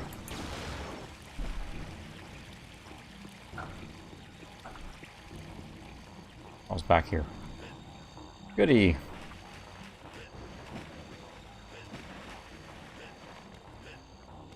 Come on.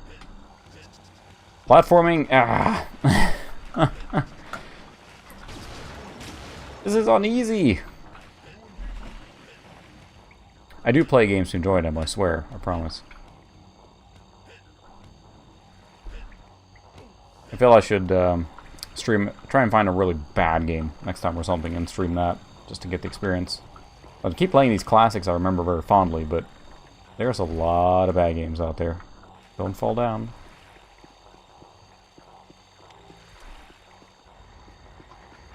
Okay, back here. Okay, so...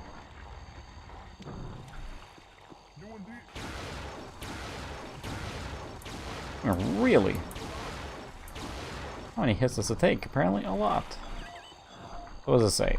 This is the obelisk of the clouds. Beyond here lies the pool of thunder.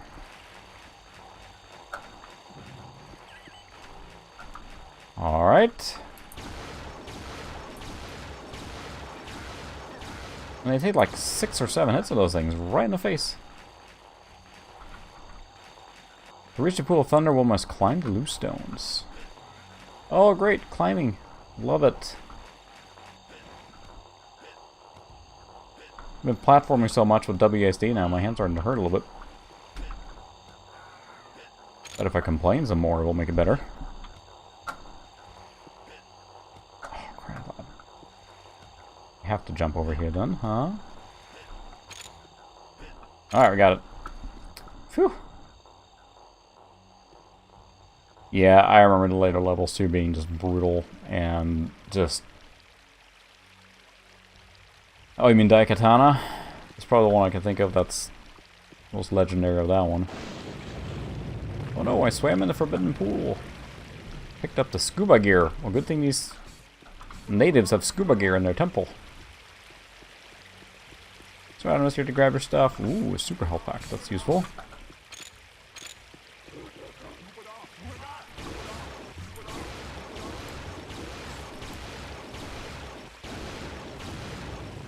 Things are really rocking now. Ha ha ha. Yeah, the Daikatana one was ridiculous. I'm sure you all remember the ad campaigns with the, you know, John Romero's about to make you his bitch. And it was, yeah. This is the Bull upon Thunder. Impure souls who bathe in the water shall face a demon that came from the stars. Boom.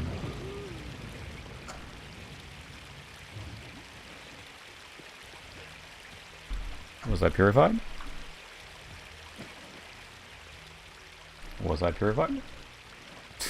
I don't know. Maybe I was.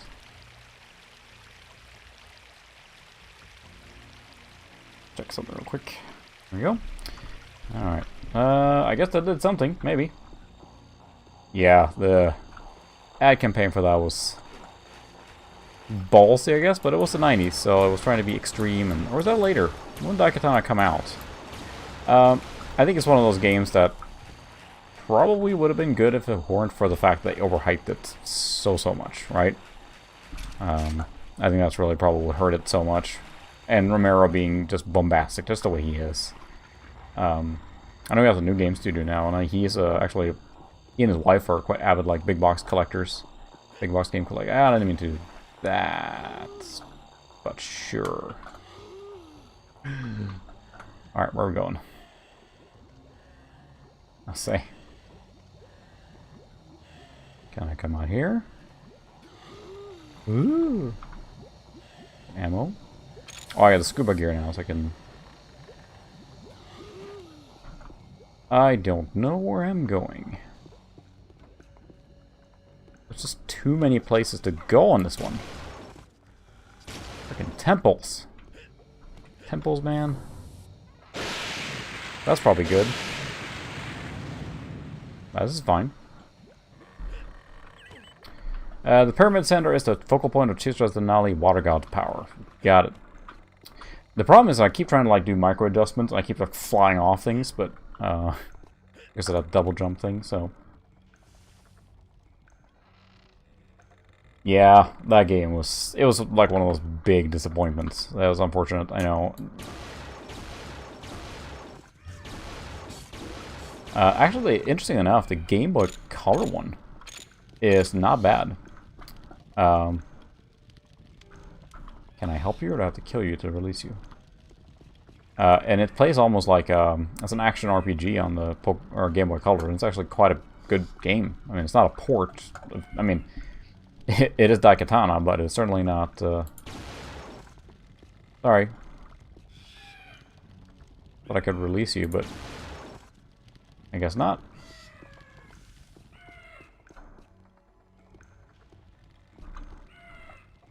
All I got here was ammo, nothing else.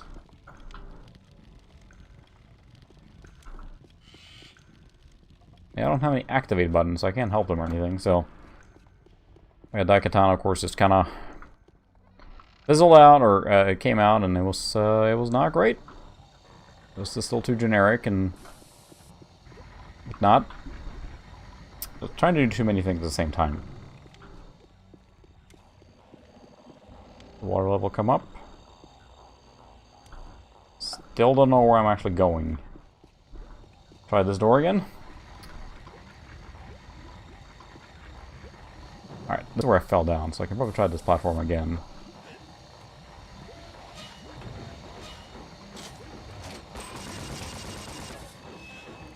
That's right, I did get knocked off here, so...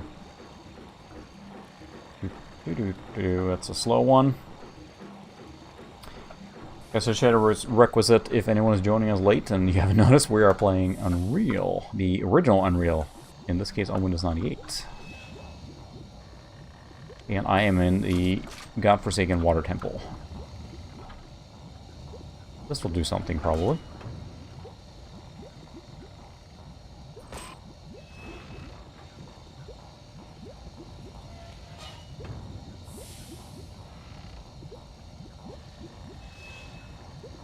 So, that changed the water level, maybe? Oh, the elevator is just going. Okay, so... That's it?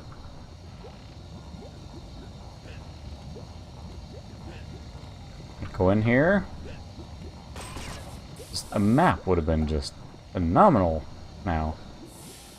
Saying. So that brings the thing back. That buy me anything? Can I go over here? Is there something up here? Anything at all? Barrels! Whew.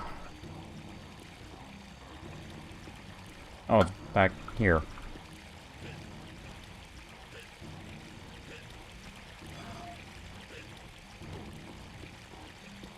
So that didn't really do anything then.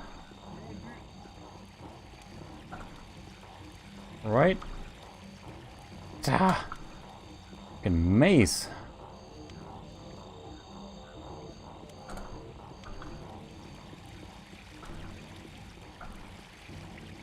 Back here.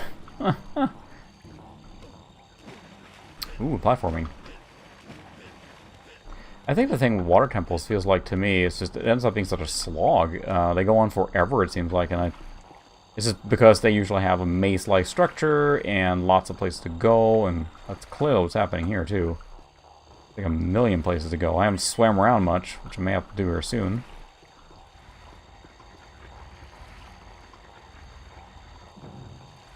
I think so the platform would have ridden a different way. Did the water get higher now? No, we got lower.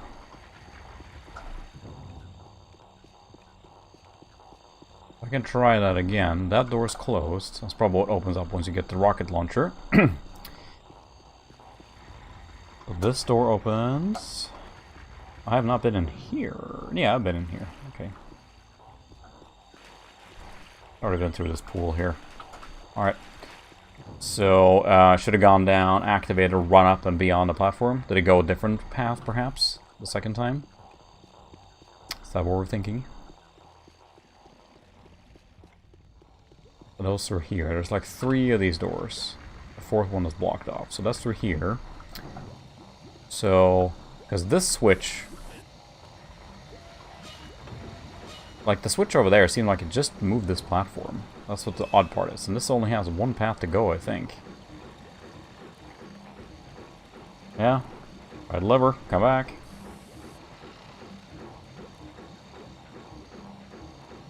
Oh, I think it... I can walk across there, though, so that's odd. But we'll try it. I'm up for it. It's not getting anywhere else, so...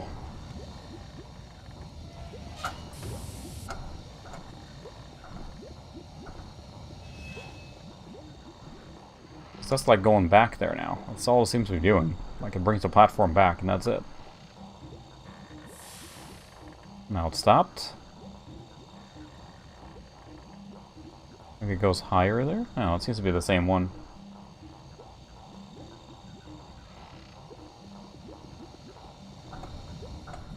In the long room with the...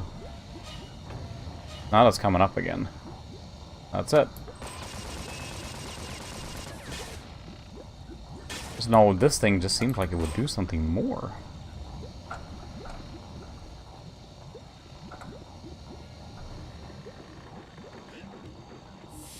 This is back now. I did open a gate with a lever in it. I keep track of where the hell I am. So you're talking about the really long room with the rocket launcher with the water under it, or something else? Because there was a gate there that I couldn't open.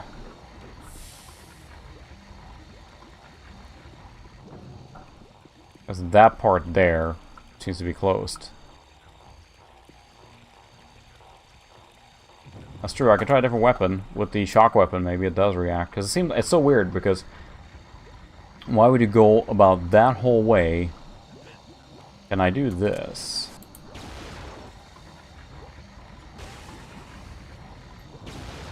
Nope, it's not doing anything.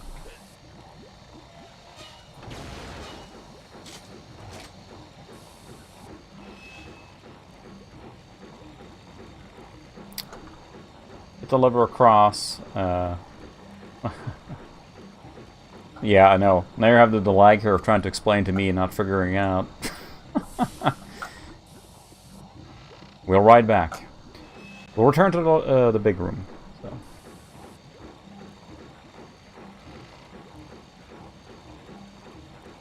So you think that hitting the lever and then rushing back to...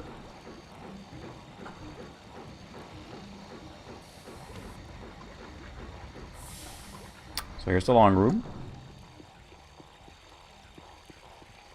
And there's a lever in here. So that's great. It's like, I feel like I'm on the other side. I usually do tech support, so I get to describe to people how to do stuff. So now I get to feel... Oh, well... You mean that switch that's right there in plain sight that I should have seen all along? That one. Got it. The stick of 6 fires come from the Nali water god when the star fell from the sky. To find the star, one must pass through the ceremonial wing. See, I'm trying to overcomplicate it. And it was just literally just pull a switch and open a ramp. Thank you, Ted. Who needs game facts?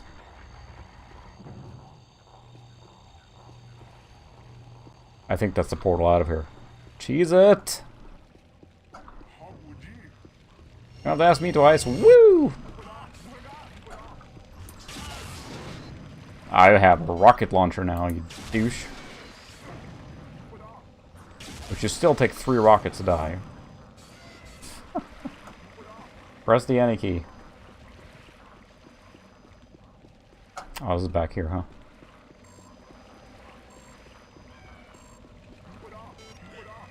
Right, this thing locks on, doesn't it? Oh boy. I'm not sure we're going to play through the entire ceremonial wing. I might save here and call it good there, because I am just burnt out on Water Temple. We'll save. I'll do a real quick bot match or something, just for old time's sake. I think you can do... Start game... Doesn't even show you. Configure game... Reduce score, no. Configure bots, there we go. 4 bots, okay.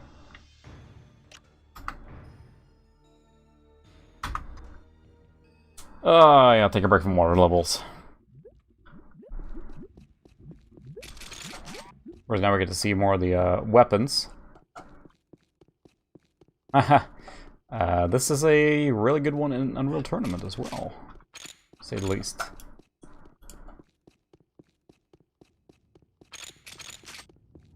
Yeah, it's running surprisingly choppy. I think this would run in Unreal Tournament just really well, so I'm almost surprised. Any bots here? Don't see any. Manhair myself.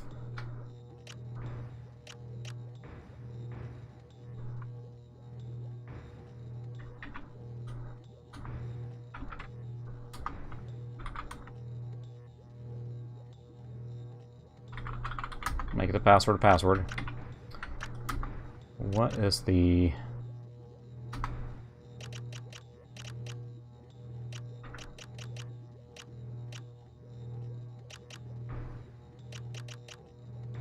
Ah, bots in multiplayer. True.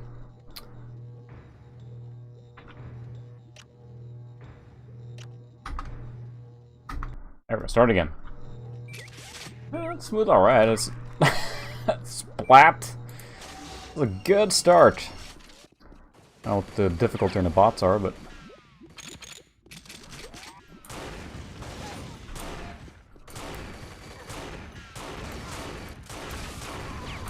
I think I got him. Yeah, it's just, Unreal Tournament just runs really smooth. It's weird how smooth it runs, almost. Whoa, fast respawns. What I miss now is to, you know, having some friends over and playing this kind of stuff, and it's the times. Hopefully things will get better eventually, and have LAN parties and stuff again.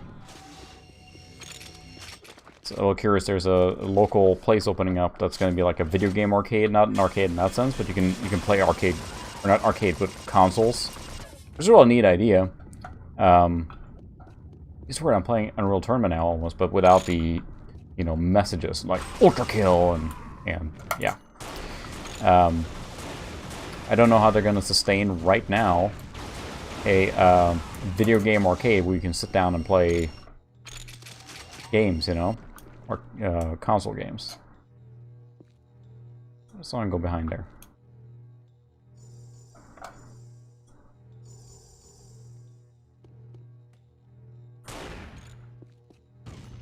Action's down there.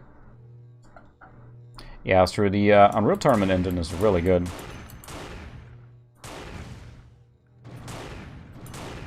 I am awful at sniping. Oh, I got her. Also, if you spawn there, you can just hang out there and camp forever. Until someone else spawns and you're screwed, but...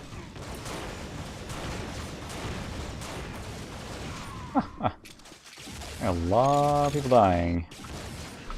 Eat. But yeah, they did optimize and perfect it. That's true, I haven't played many driving games. I should probably do that too. Try and mix it up a little bit. Black Cannon. That's the one we want. There it is. Oh yeah. Shoot in the general vicinity and things die.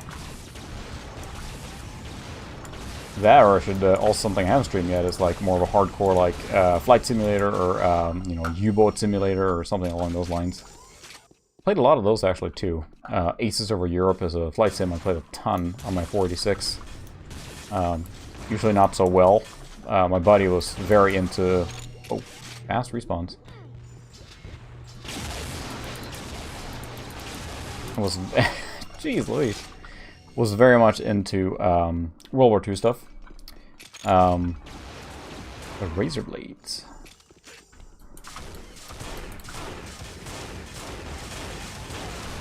Decapitated and still died. Working my way up. I have no idea what the setting is, but yeah, something like Need for Speed. Heck, Need for Speed 1. I love that game, just because it's so over the top. It's not particularly good for the driving, but then the later ones got better and better, obviously. But one I played a lot was Road Challenge or High Stakes, I think it was called in Europe. That's the one I have. Played that quite a bit, actually, and sadly, I do not have the big box for that anymore. It was part of that batch that kind of got missing. But there's a lot of cool driving games. Boy, these bots are... They are brutal. The respawns are quick, though. I don't know what we're playing to. Oops, that's not what I wanted.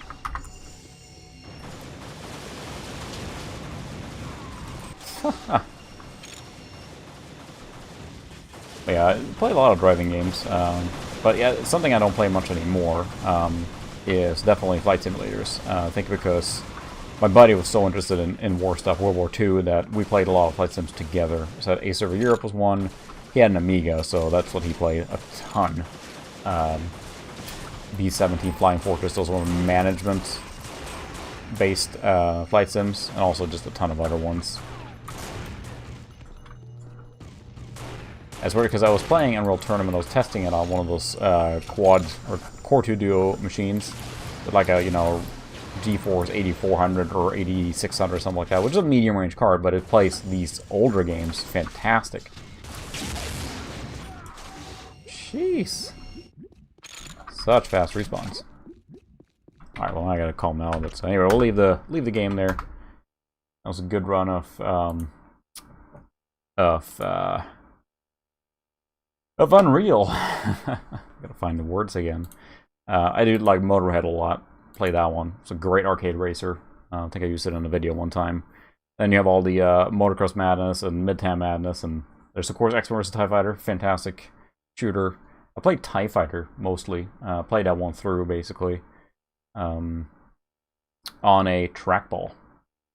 We played it on a 486, my friend's 486, and he did not have a joystick, so we used a trackball for flying our TIE Fighter, and we would like spin like this on a trackball to kind of try and keep up with the rebel fighters, and then match speed and just spin like crazy. And we beat that flipping game with a trackball.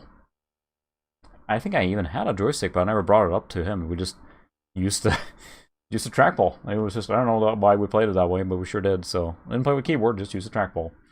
So yeah, we would always just power through that. So yeah, there, that would be a good thing. And I should dig out. I have a HOTAS. I didn't show how you pronounce the abbreviation there, but I do have one of those Cytec ones I bought. You know, I think a lot of people had some sort of Cytec combo, and I bought it to play MechWarrior, and there was just so many things to configure that I think I got overwhelmed and ended up not playing it that much. A lot of times, because if you don't use the right software and right configuration, right, a lot of those multi-stick things, the triggers, Windows would just go bonkers with them. So it didn't quite work the way I expected to. So I think I fought with it for a while and then just threw in a towel on it. So anyway, it was fun to play Unreal again, and I hope I don't have to see that water level again for a while. But yeah, maybe I'll play a driving game next time. I try and alternate a little bit between strategy and action. And I know Heroes of Might and Magic 3 was a very slow strategy last time, but I think the Dune 2000 was fun to play, for example, as a strategy game. I do want to play some of the newer games for XP too, because there's just so many games I want to play again. HOTAS, there you go. And for example, I was going to say, Emperor Battle for Dune is a newer game that was to run on this machine just fine. I shouldn't say just fine, it will probably run in the middle of the range for the video card, versus running on my XP machine, which again is Core 2 Duo machine, would just make that game fly. So, but there's just so many games to play. How much space do I have on this hard drive? Probably a lot. Yeah, I think that's a 112 gig drive, and I have 98 gig free. Tells a little bit about the installation size on a lot of these, so that's weird too. Look, that's just the disc doesn't have the official symbol on it, and it just has the burn date on it. Huh. This is the official one, best I can tell, but it's clearly the burn date was 98/5/17. That's weird. I mean, that's what I expect from like a homeburn one. But this is the official disc. I don't think I played Need for Speed 3 a lot, actually. I have Need for Speed 2 SE on here, but yeah, maybe we'll fire up Need for Speed 3 or something. Emperor, I think, is really... I like the Dune universe, and I did enjoy it quite a bit. I've only played the Atreides campaign, I think, on that one. It's almost like Dune game in, the General's engine, so... which I enjoyed the game, but I don't think it had the same charm as Dune 2000 did for me. It still had full motion video. It was a whole bunch of celebrities again there. It was the heyday of Westwood, or the end of Westwood, I guess, because that was after EA bought them, so... but there's so many games to play. So many games in so little time. So we'll see. Maybe I'll start streaming more often. I haven't decided yet, but at the very least, Thursday will be the staple of the streaming. So otherwise, hit me up on Twitter if you have game suggestions that you want me to play. Otherwise, I'll put Need for Speed 3 into consideration. And I promise, I am going to mess with Streamlabs so I can get the chat in a better... Because this is just a webhook in for the YouTube chat. And I have messed with Streamlabs, but I gotta get all my video settings over to it to make it work correctly, and then the chat will be more live and not so laggy as you see it today. So, yes, don't forget to smash that like button and subscribe. And oh no, never mind. Anyway, so I'm gonna call it there for tonight. I think not gonna be a super late stream. Already at 2 hours. So appreciate you guys coming out again, and I'll see you next Thursday. If not sooner, if I stream earlier, I'll put it on Twitter, but. We'll see. It again takes a lot of time to do everything. I really want to get my next video out, so I'm hoping to get that out here soon. We'll see. So, yeah, say you trooper staying up so late or early. I guess it's a little bit of both for you, so I appreciate you hanging out. But thanks again for watching, everyone. I will see you next week. Big red button.